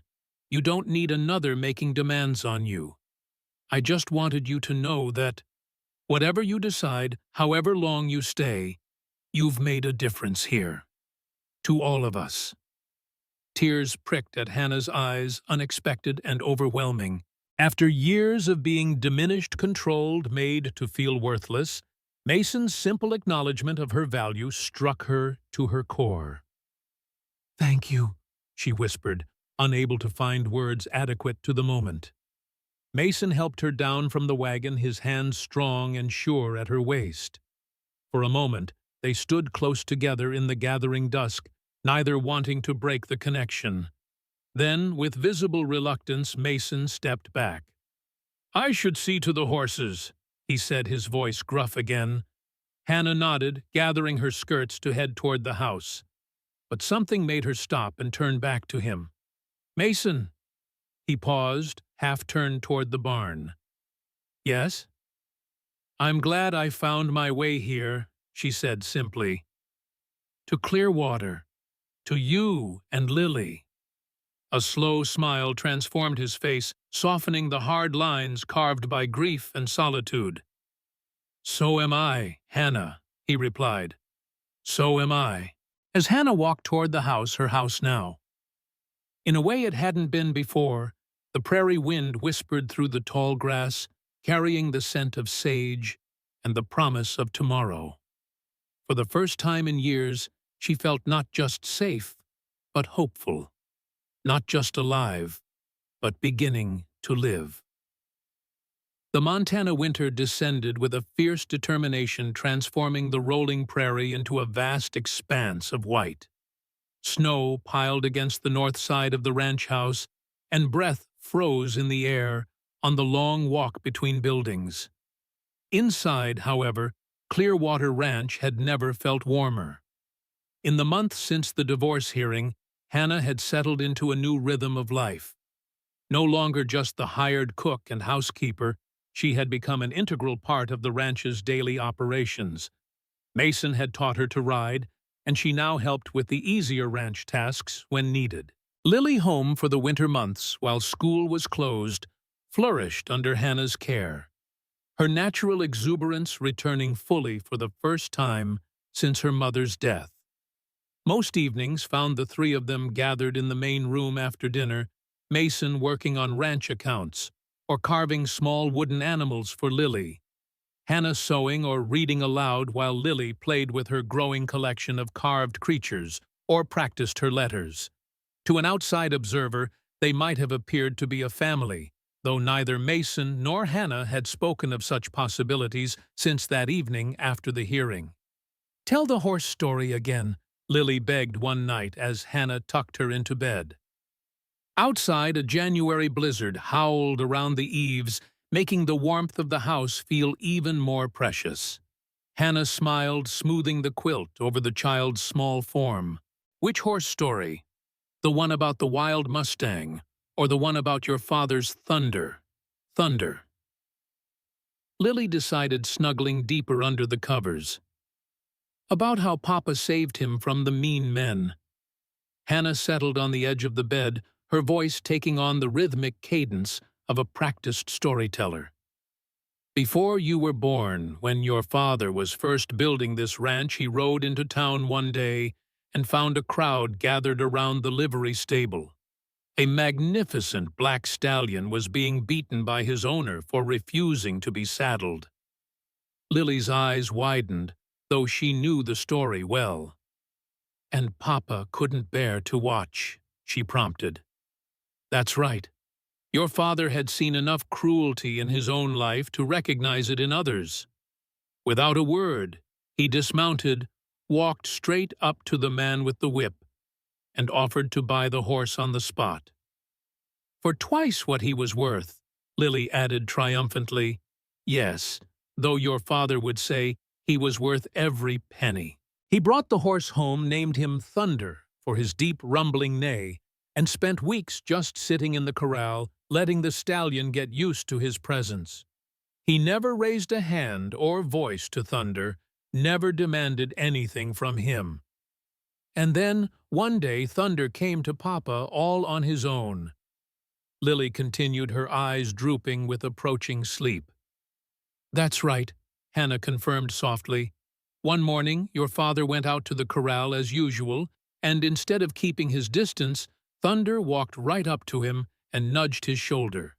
From that day on, they were inseparable.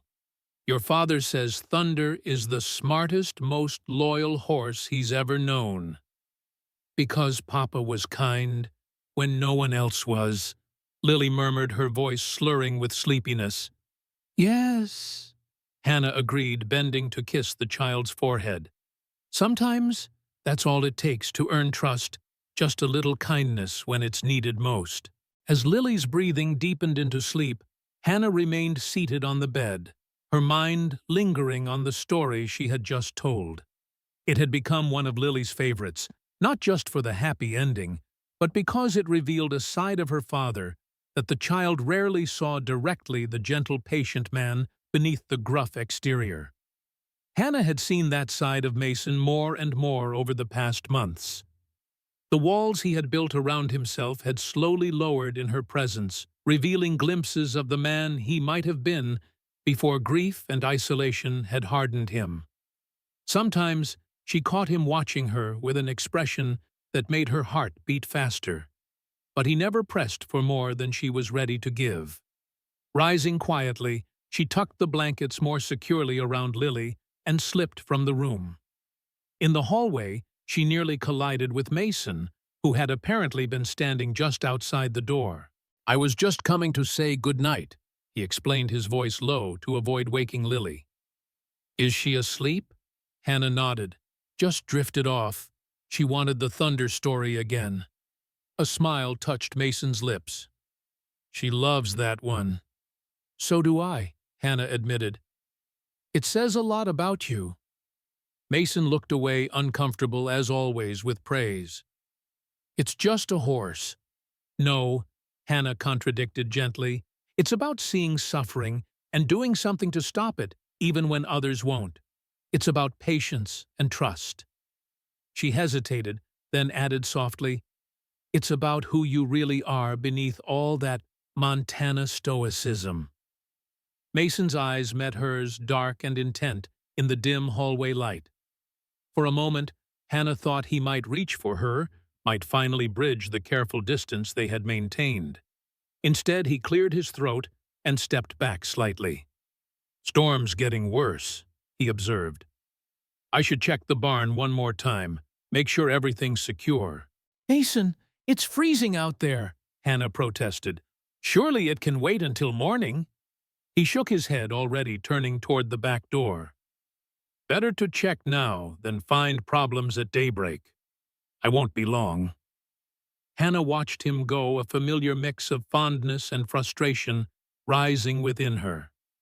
For all the progress they had made, for all the unspoken feelings that hummed between them, Mason still retreated whenever emotions threatened to overwhelm his carefully maintained control.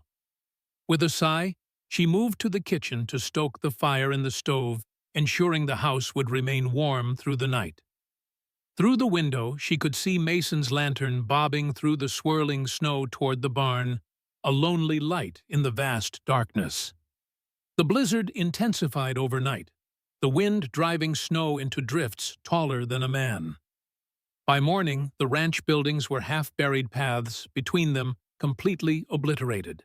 Mason spent hours digging his way to the barn to care for the animals, returning with his beard rimed with ice, despite the scarf wrapped around his face. "Worst storm I've seen in years," he reported, stomping snow from his boots in the kitchen doorway. "Wouldn't be surprised if it lasts another day or two." Hannah handed him a steaming mug of coffee. "The animals, they're fine. Cold, but the barn's sturdy enough to keep out the worst of it." He took a grateful sip, his hands red and chapped from hours of shoveling in the bitter cold. "Where's Lily?" "Still sleeping. I checked on her a little while ago." Hannah hesitated, then asked, "Mason, do we have enough supplies if the storm lasts longer than expected?" He nodded, warming his hands on the mug. "Plenty of food. Enough firewood to last a month if we're careful. We've weathered worse." His calm assurance eased Hannah's concerns. Growing up in Ohio, she had experienced harsh winters, but nothing like the isolation of a Montana blizzard where the nearest neighbor was miles away and the town even further. As if reading her thoughts, Mason added, "Don't worry. We're well prepared. This is just how life is out here. Sometimes the world narrows down to just what's inside these walls." The thought was both comforting and strangely intimate.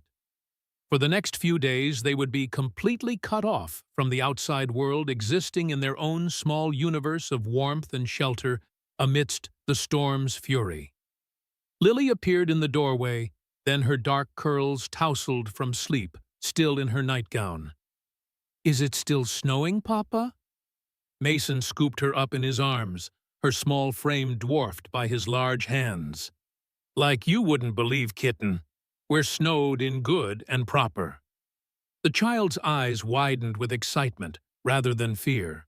"Really? So we can't go anywhere at all?" "Not for a day or two, at least," Mason confirmed. Looks like you're stuck with me and Hannah until it passes. Good, Lily declared, wrapping her arms around her father's neck. We can build a fort with blankets in the main room, and Hannah can teach me to make bread, and you can finish carving my dear family. Mason's eyes met Hannah's over his daughter's head, a rare smile softening his features. Sounds like you've got our captivity all planned out. The day unfolded according to Lily's improvised schedule. They built an elaborate fort of blankets and chairs in the main room, created a batch of bread dough that Lily shaped into improbable creatures before baking, and spent hours by the fire, while Mason's skilled hands transformed small blocks of pine into delicately carved animals to join Lily's collection. As dusk approached, the storm showed no signs of abating. If anything, the wind had intensified, rattling the shutters and sending occasional puffs of snow down the chimney to hiss in the fire. Hannah prepared a hearty stew from their stores, filling the house with rich, savory aromas that seemed to push back against the cold, trying to invade from outside. After dinner, as they gathered in the main room, Lily requested a story not from Hannah this time, but from her father. "Tell about when you were a boy, Papa," she urged, settling into his lap in the large armchair by the fire. "Before you came to Montana." A shadow crossed Mason's face, and Hannah knew why. His childhood memories were not happy ones, filled as they were with his father's harsh treatment and his mother's absence. Yet he had never refused his daughter's requests, no matter how difficult. "Well," he began slowly, "I grew up in Missouri, on a farm not so different from this one, though the land was greener there, more trees than prairie." "With Grandfather Thomas?" Lily asked innocently. Mason's jaw tightened slightly, but he nodded. "Yes, with my father." "Was he nice like you?" Hannah saw the conflict in Mason's eyes, the desire to shield his daughter from the uglier truths of his past, warring with his reluctance to lie to her. She was about to intervene to redirect Lily's questions when Mason spoke. "No, kitten, he wasn't," he said quietly. "My father was a hard man. He believed children should be seen and not heard, and sometimes not even seen." Lily frowned, trying to process this. "Didn't he love you?" Mason's arms tightened around his daughter, as if to reassure himself of her presence. "I think, in his way, he thought he was doing what was best for me, teaching me to be strong to survive in a world that can be cruel. But he didn't know how to show love, not the way I try to show you." "Because no one showed him?" Lily asked, displaying an insight that belied her young age. Mason looked momentarily startled, then thoughtful. "Maybe you're right. I never thought of it that way." Hannah, watching from her chair across the hearth, felt a swell of emotion at this exchange. So much of who Mason was, his protective instincts, his determination to be a different kind of father than the one he had known, made sense in light of his childhood. Yet here he was, finding a way to share those painful memories with his daughter, without burdening her with their full weight. "Is that why you're so kind to Thunder?" Lily continued, connecting the story from earlier with this new information. "Because you know what it's like to be afraid." Mason's expression softened as he looked down at his daughter. "That's exactly right, Lily. When you've known fear yourself, you recognize it in others, and you try to help if you can." Hannah felt tears prick at her eyes. In Lily's innocent questions and Mason's honest answers, she saw the healing of old wounds, not just Mason's, but perhaps her own as well. For she too had known fear. She too had learned to recognize it in others. The moment was interrupted by a sudden violent gust of wind that sent the chimney howling and rattled the windows in their frames. Lily startled, pressing closer to her father's chest. "It's all right," Mason reassured her. "Just the wind having its say. This house has stood through plenty of storms. It'll stand through this one, too."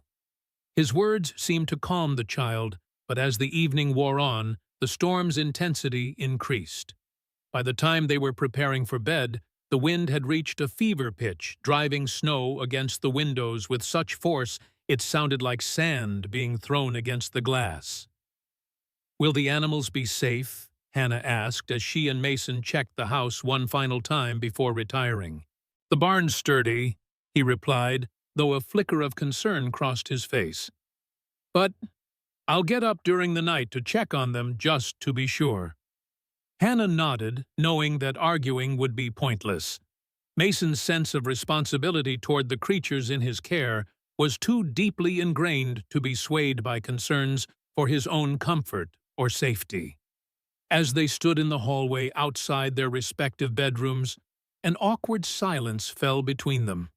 These moments, the quiet interludes when the day's work was done and Lily was asleep, had grown increasingly charged in recent weeks. Tonight, with the storm raging outside and the rest of the world seemingly erased, the tension felt even more pronounced. "Well," Mason finally said, his voice rough, "good night, Hannah." "Good night," she replied, reluctant to end the moment yet uncertain how to prolong it. He turned toward his room, then stopped, looking back at her with an expression she couldn't quite read in the dim lamplight. "Hannah, He broke off, shaking his head slightly. "Sleep well." Before she could respond, he had disappeared into his room, the door closing softly behind him. Hannah remained in the hallway for a moment longer, wondering what he had been about to say, before retiring to her own room. Sleep proved elusive, as the storm's fury seemed to increase with each passing hour. The wind found every crack and crevice in the old ranch house, sending drafts skittering across the floor, despite the blazing hearth in the main room. Hannah lay awake listening to the tempest and thinking of Mason, who would venture out into it sometime during the night to check on the animals. Sure enough, around midnight, she heard his door open and his quiet footsteps in the hallway. Without fully considering why, Hannah rose, wrapping her shawl around her nightdress, and slipped into the corridor just as Mason was pulling on his heavy coat by the back door. "Be careful," she said softly. He turned, surprised, to find her there. "You should be asleep." "So should you," she countered. "But I know you won't rest until you've checked the barn." Mason nodded, winding a scarf around the lower half of his face. "I won't be long. Go back to bed, Hannah. There's no sense in both of us losing sleep." But something, perhaps the storm's ferocity, perhaps the conversation by the fire earlier, perhaps simply the culmination of months of unspoken feelings, made Hannah unwilling to let him go without saying more. "Mason," she began, stepping closer, "I want you to know, these past months being here with you and Lily, it's meant everything to me." He stood very still, his hand frozen on the door latch. "Hannah, please," she interrupted gently. "Let me finish. When I came here, I was running from pain, from fear. I never expected to find this, a home. People who care about me. You've given me so much, asked for so little in return." She took a deep breath. "I just wanted you to know that I see it. I see you. The man you really are, beneath all that stoicism." Mason's eyes, dark and intense, above his scarf, held hers for a long moment. Then, with a deliberate slowness that spoke of careful restraint, he reached out to brush a strand of hair from her face. "When I'm done checking the animals," he said, his voice low and rough with emotion, "we should talk. Properly." Hannah nodded, her heart beating faster at the promise in his words.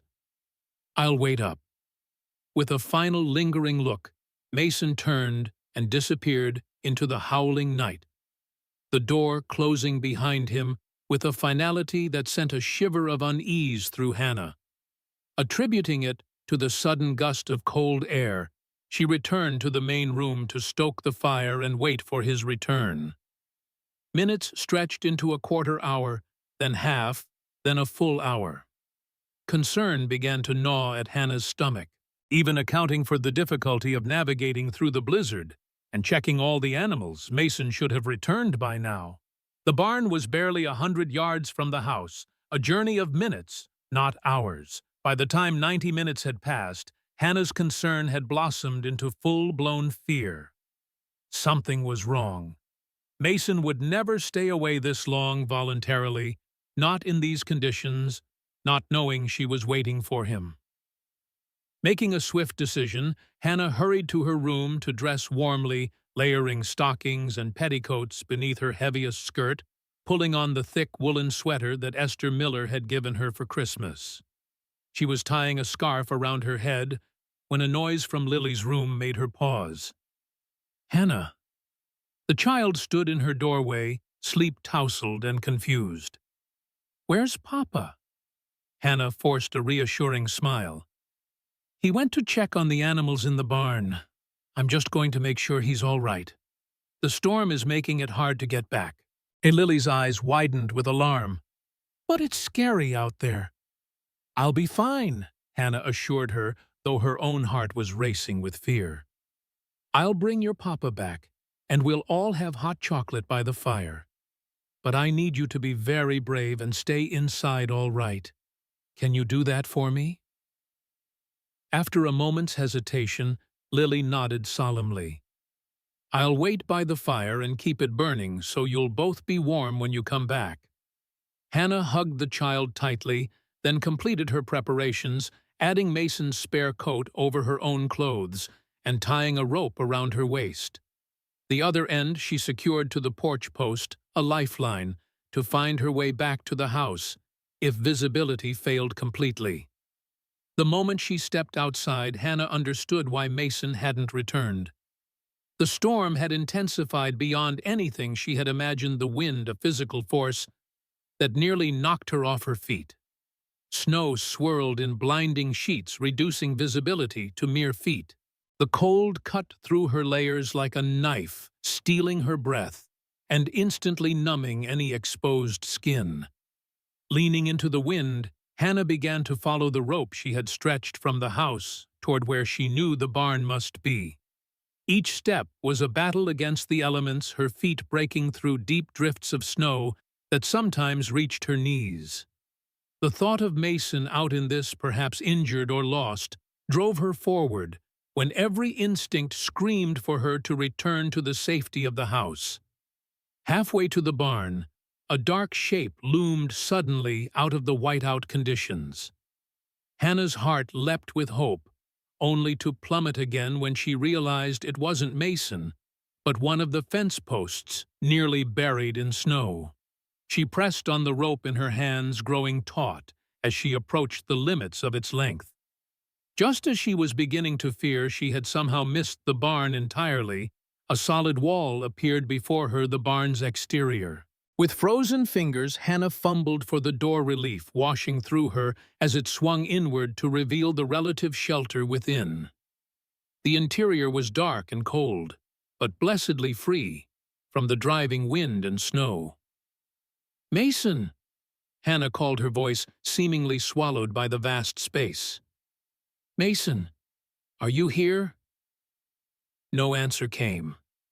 Hannah's heart pounded harder as she moved further inside, feeling her way along the stalls.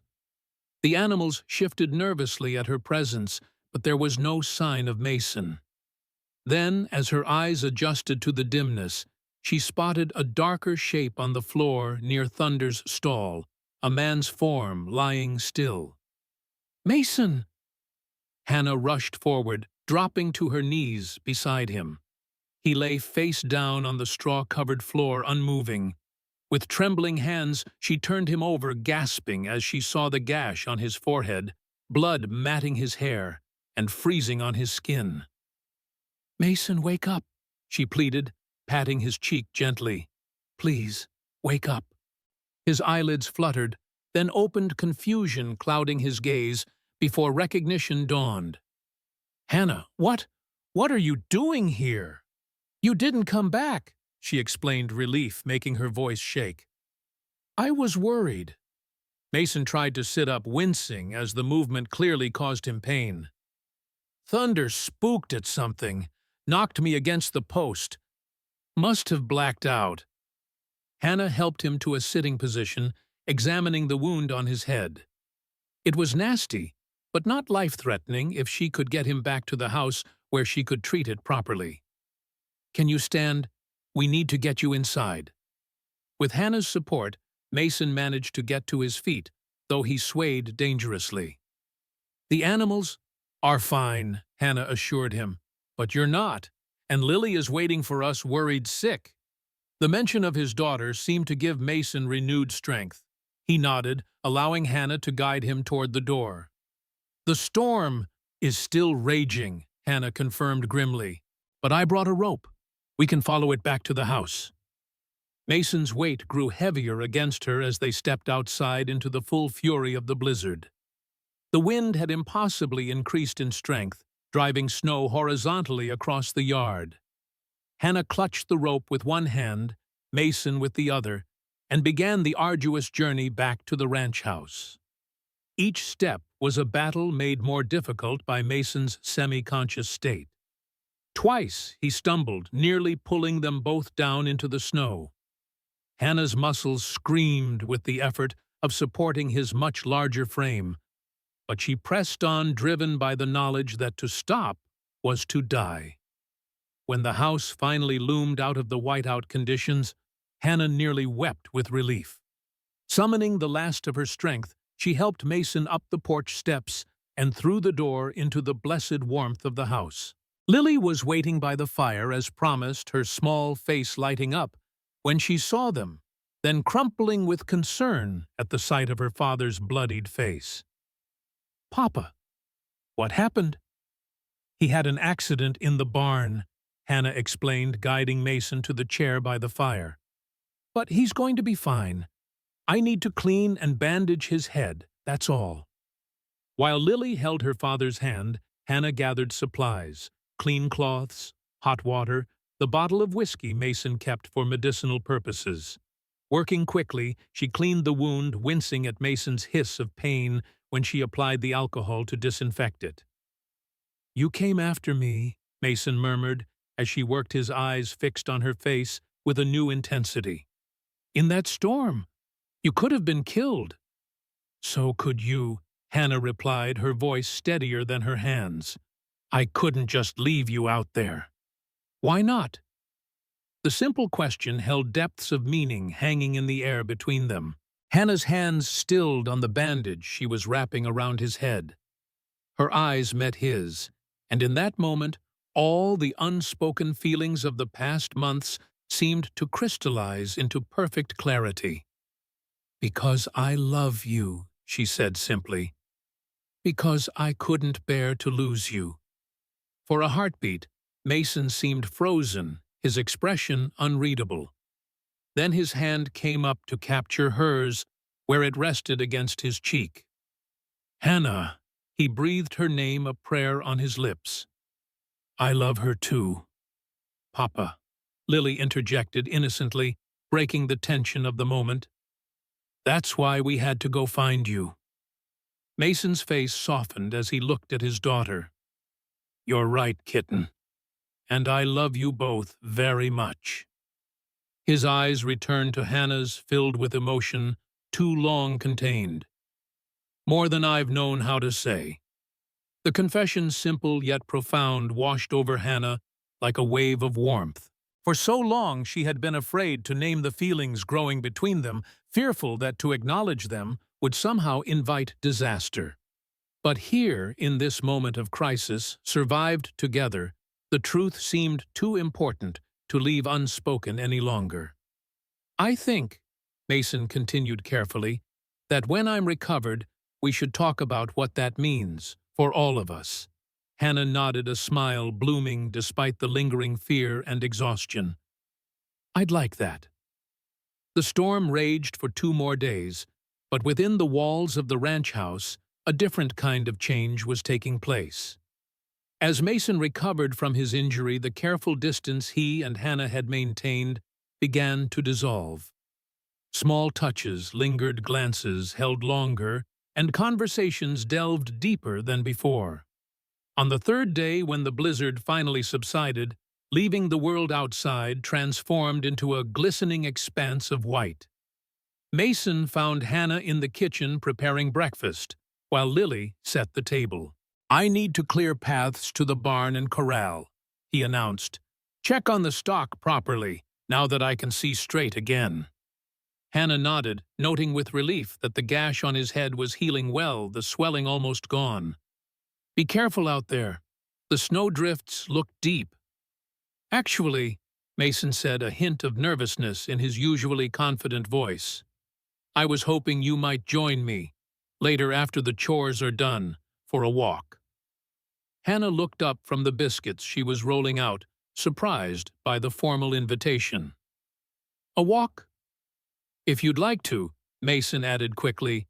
"The day's clear, and I thought, that is, I'd like to show you something." "I'd love to," Hannah replied, wondering at his unusual hesitation. After breakfast, Mason spent hours shoveling paths through the snow, his strength seemingly fully returned.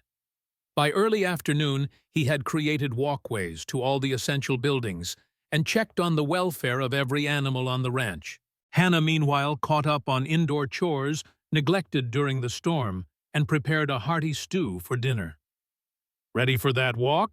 Mason asked, appearing in the kitchen doorway with high color in his cheeks from exertion and cold. Hannah smiled, wiping her hands on her apron. "Let me get my coat." They left Lily engrossed in a book by the fire, promising not to go far. Outside, the world was transformed into a wonderland of white. The snow lay in deep, smooth drifts across the prairie, sparkling in the afternoon sunshine as if dusted with diamonds. The air was bracingly cold, but still the storm's fury replaced by a profound, pristine silence. Mason led Hannah along the cleared path toward the barn, then beyond it to a small rise that overlooked the ranch. Despite the snow's depth, he had managed to create a pathway to the top, where a single bench stood, now cleared and waiting. "I come here sometimes," Mason explained as they reached the summit, "to think, to remember." He gestured toward the panoramic view of Clearwater Ranch spread below them. "From here, you can see everything: the house, the barn, the corrals, the creek when it's not frozen over. All of it." Hannah took in the view, understanding why he found it meaningful. "It's beautiful." "It is now," Mason agreed quietly.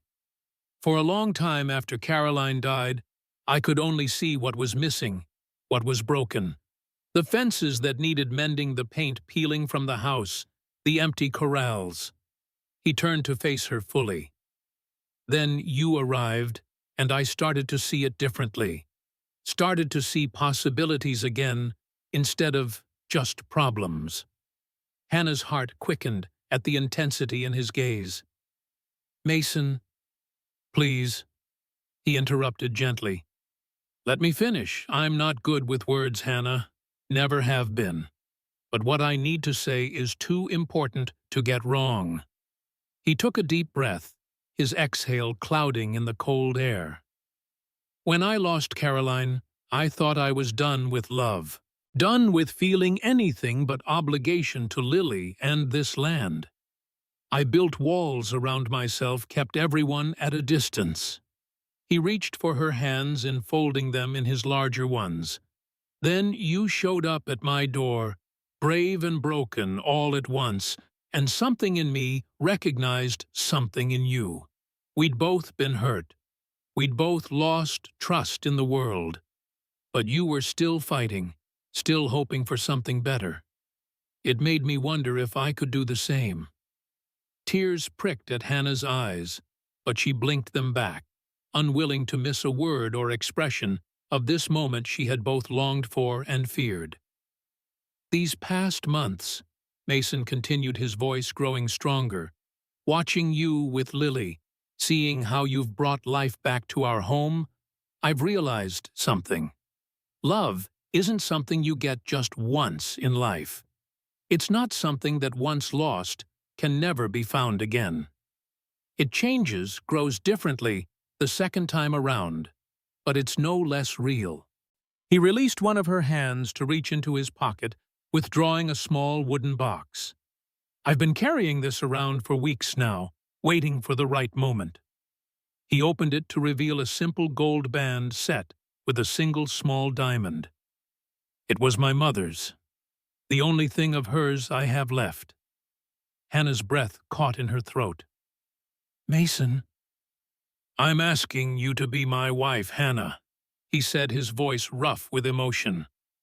Not just for Lily's sake, though. God knows she loves you like a mother already. Not just because it would make practical sense, though it would, but because I love you.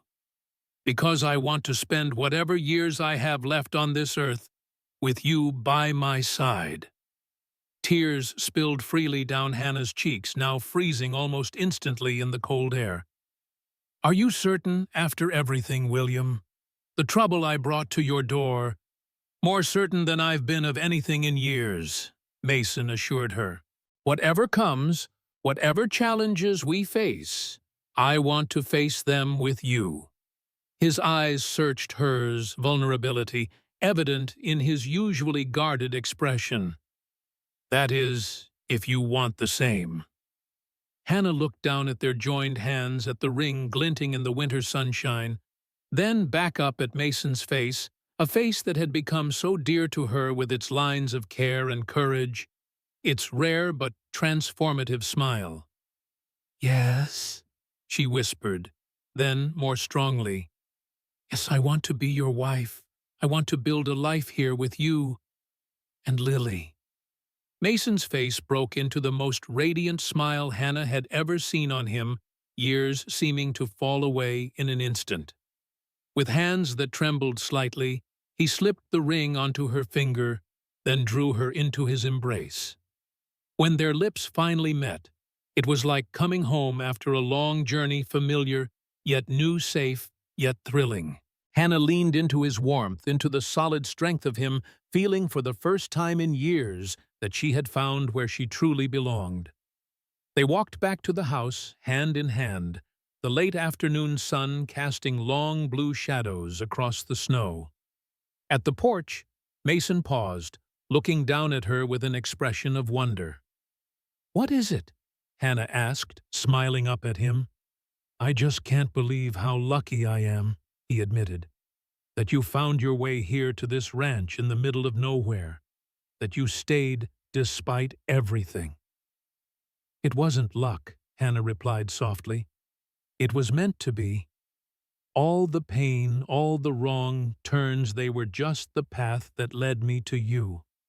Inside, they found Lily, still curled up with her book by the fire. She looked up as they entered her quick eyes, immediately noting their clasped hands and the new ring on Hannah's finger. Papa? She questioned, her expression hopeful. Mason knelt before his daughter, his face alight with joy. He no longer felt the need to hide.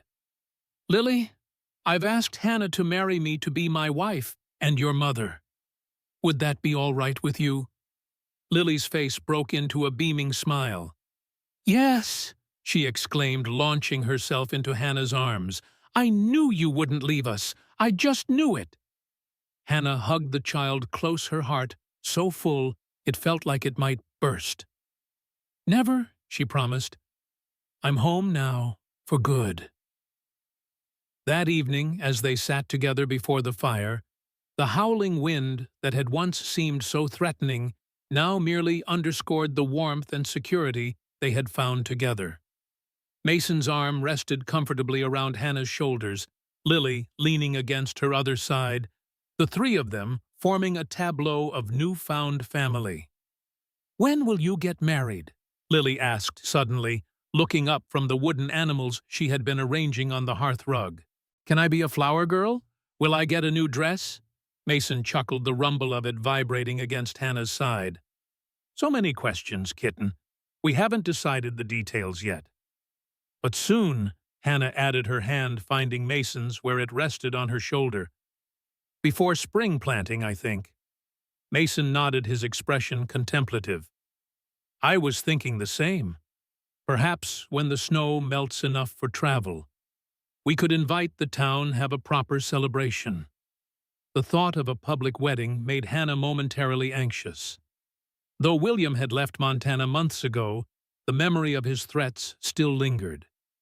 Yet as she looked at Mason's steady face, at Lily's eager expression, she refused to let that fear dictate her choices any longer. I'd like that, she decided. A new beginning, with everyone there to see it. The weeks that followed passed in a blur of happiness and preparation. News of their engagement spread quickly through the small community, bringing a steady stream of visitors as soon as the roads were passable again. Esther Miller was among the first to arrive, beaming with satisfaction, as if she had personally orchestrated their romance. I knew it from the moment I saw you together at that first social, she declared, admiring Hannah's ring. There was something in the way Mason looked at you, like a man seeing sunshine after years of rain. Martha Johnson's reaction had been more reserved, but no less genuine. Caroline would have approved, she said simply, her usual stiffness softening. She would have wanted Mason and Lily to be happy. Coming from Martha, this was high praise indeed. The wedding was set for early April, when the worst of winter would be past. But before the spring work on the ranch became all-consuming, Hannah spent her evenings altering a dress Esther had found in Helena ivory silk, with delicate lace at the collar and cuffs, modest yet elegant. You're going to be the most beautiful bride Clearwater has ever seen, Mason told her one evening as she worked on the gown. Except perhaps for Caroline, he added quietly, his eyes distant with memory. Hannah set aside her sewing to take his hand. Tell me about her, she invited gently. I'd like to know the woman who loved you first, who gave you Lily. Mason's expression softened with gratitude at her understanding. For the next hour he spoke of Caroline, her laughter, her courage in following him to the frontier, her skill with plants that had transformed the barren ranch yard into a garden.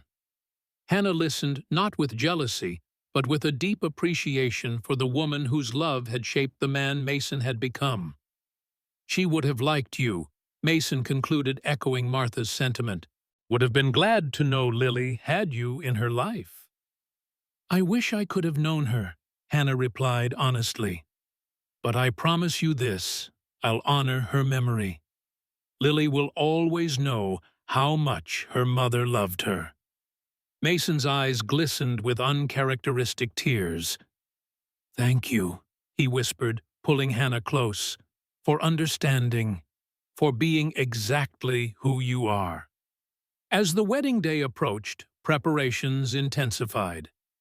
The ranch house underwent a thorough spring cleaning, with every surface scrubbed and polished until it gleamed. Mason and the Whitaker brothers repaired and painted the porch, replaced broken window panes, and generally spruced up the property in anticipation of hosting the entire town. 2 days before the ceremony, Hannah was in the kitchen preparing dinner when she heard the sound of an approaching wagon. Curious, she wiped her hands on her apron and stepped onto the porch, shading her eyes against the late afternoon sun. The visitor was not one she recognized, a middle-aged man in a city suit, clearly uncomfortable on the rough ranch roads. As he drew closer, Hannah felt an inexplicable chill despite the mild spring air. "Can I help you?" she called as the wagon came to a stop in the yard. The man climbed down stiffly, removing his hat. "I'm looking for Hannah Sullivan," he said, his accent marking him as Eastern, perhaps Boston or New York. "I'm Hannah Sullivan," she replied cautiously. The man nodded, reaching into his coat pocket to withdraw an envelope. "I'm Lawrence Bennett, attorney at law. I've been asked to deliver this to you personally." Hannah accepted the envelope with trembling fingers, a sense of foreboding washing over her. Who sent you? I think the contents will make that clear. Bennett replied, his expression carefully neutral. I'll wait, in case there's a response. Breaking the seal, Hannah withdrew a single sheet of expensive stationery. The handwriting was immediately chillingly familiar. William's elegant script, as controlled and precise as the man himself. My dear Hannah, it began, the possessive term making her stomach clench.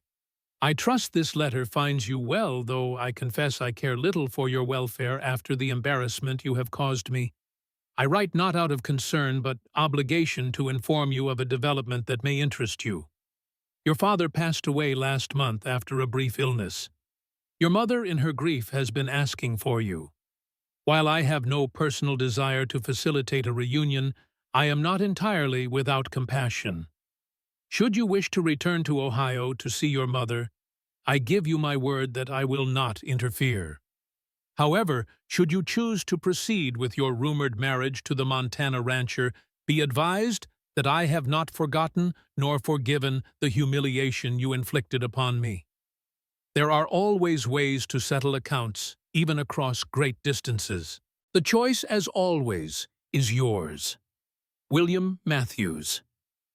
Hannah's hand shook so badly that the paper rattled. After all this time, all the healing she had done, William still found a way to reach her, to threaten her happiness. Is there a response? Bennett inquired, seemingly oblivious to her distress. How did you find me? Hannah asked, her voice barely audible. Bennett shrugged. Mr. Matthews has resources. When he heard about your engagement announcement in the territorial paper, he was able to trace your location. Of course.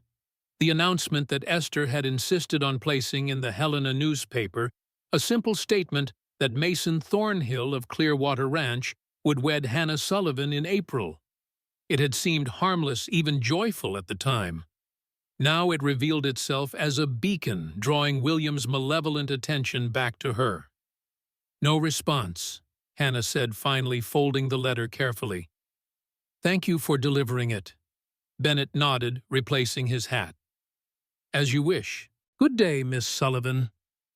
Hannah watched him drive away, the letter clutched in her hand like a venomous thing.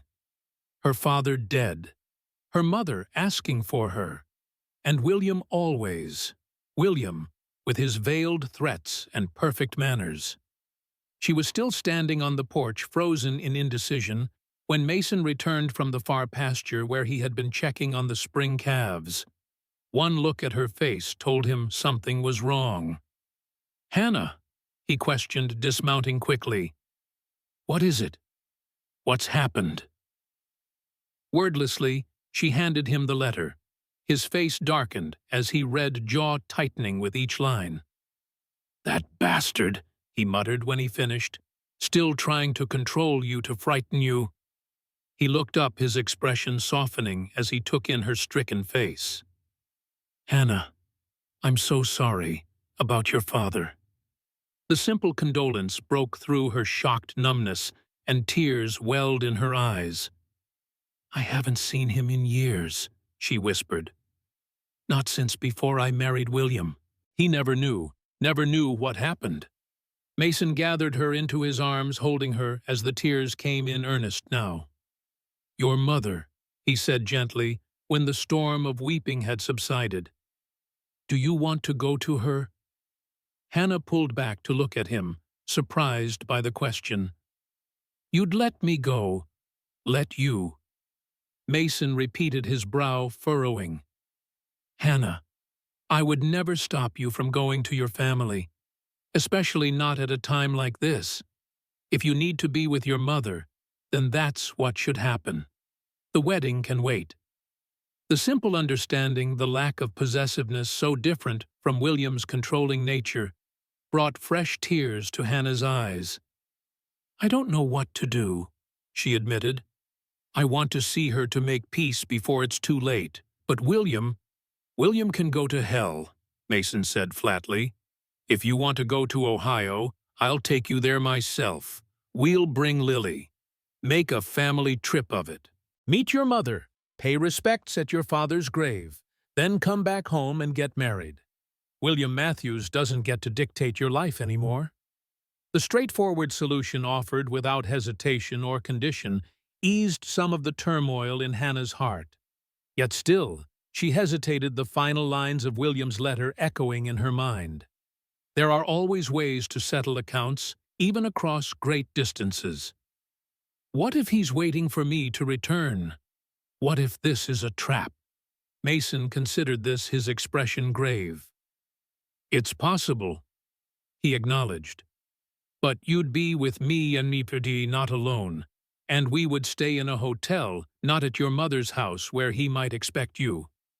He cupped her face gently in his calloused hands. Hannah, I won't let him hurt you again, ever. But I also won't let him rob you of the chance to see your mother one last time if that's what you want. Put that way, the decision seemed clear. I want to go, Hannah said finally. I need to, not just for my mother, but for myself. To show William that I'm not afraid anymore, that he doesn't control my choices. Mason nodded, pride evident in his eyes. Then we'll go. I'll make the arrangements tomorrow. That night, as they lay in their separate beds, for one of the last times before their wedding, Hannah found herself thinking of all the twists and turns that had brought her to this moment. The pain and fear that had driven her from St. Louis. The desperate hope that had led her to Clearwater Ranch. The slow, steady building of trust and love with Mason and Lily. William's letter had been intended to frighten her, to reassert his control. Instead, it had only highlighted the profound difference between the man she had fled and the one she had found. Mason's immediate, unquestioning support of her need to see her family, his willingness to adjust their plans and face potential danger at her side. These were the actions of true love, of a partnership built on respect rather than possession. In the darkness of her room, Hannah made a silent vow. She would go to Ohio, would face whatever ghosts awaited her there. She would say goodbye to her father, would embrace her mother one last time. And then she would return to Montana, to the life and love she had found, against all odds, and nothing, not William Matthews, not old fears, not painful memories, would stand in her way. The journey would not be easy. The confrontation with her past might reopen wounds she had thought healed. But as the moon rose over the Montana prairie, casting silver light through her window, Hannah found peace in the knowledge that she would not face these challenges alone. Mason would be beside her, strong and steady, as the mountains on the horizon. Lily would be with them, a living reminder of all the joy that lay ahead. And when they returned, they would stand together before friends and neighbors, pledging their lives to one another, not out of necessity or convenience, but out of the deepest, truest love, a love born of shared pain, mutual respect, and the courage to begin again. In the quiet of the night, with the ranch house settling around her, and the distant howl of a coyote echoing across the prairie, Hannah finally understood what Mason had been trying to tell her all those months ago. Love wasn't something you got just once in life. Sometimes it came unexpectedly, growing in the most unlikely soil, healing wounds you thought would never close. Sometimes, like the prairie after a harsh winter, the heart could bloom again, stronger and more beautiful for having endured the cold.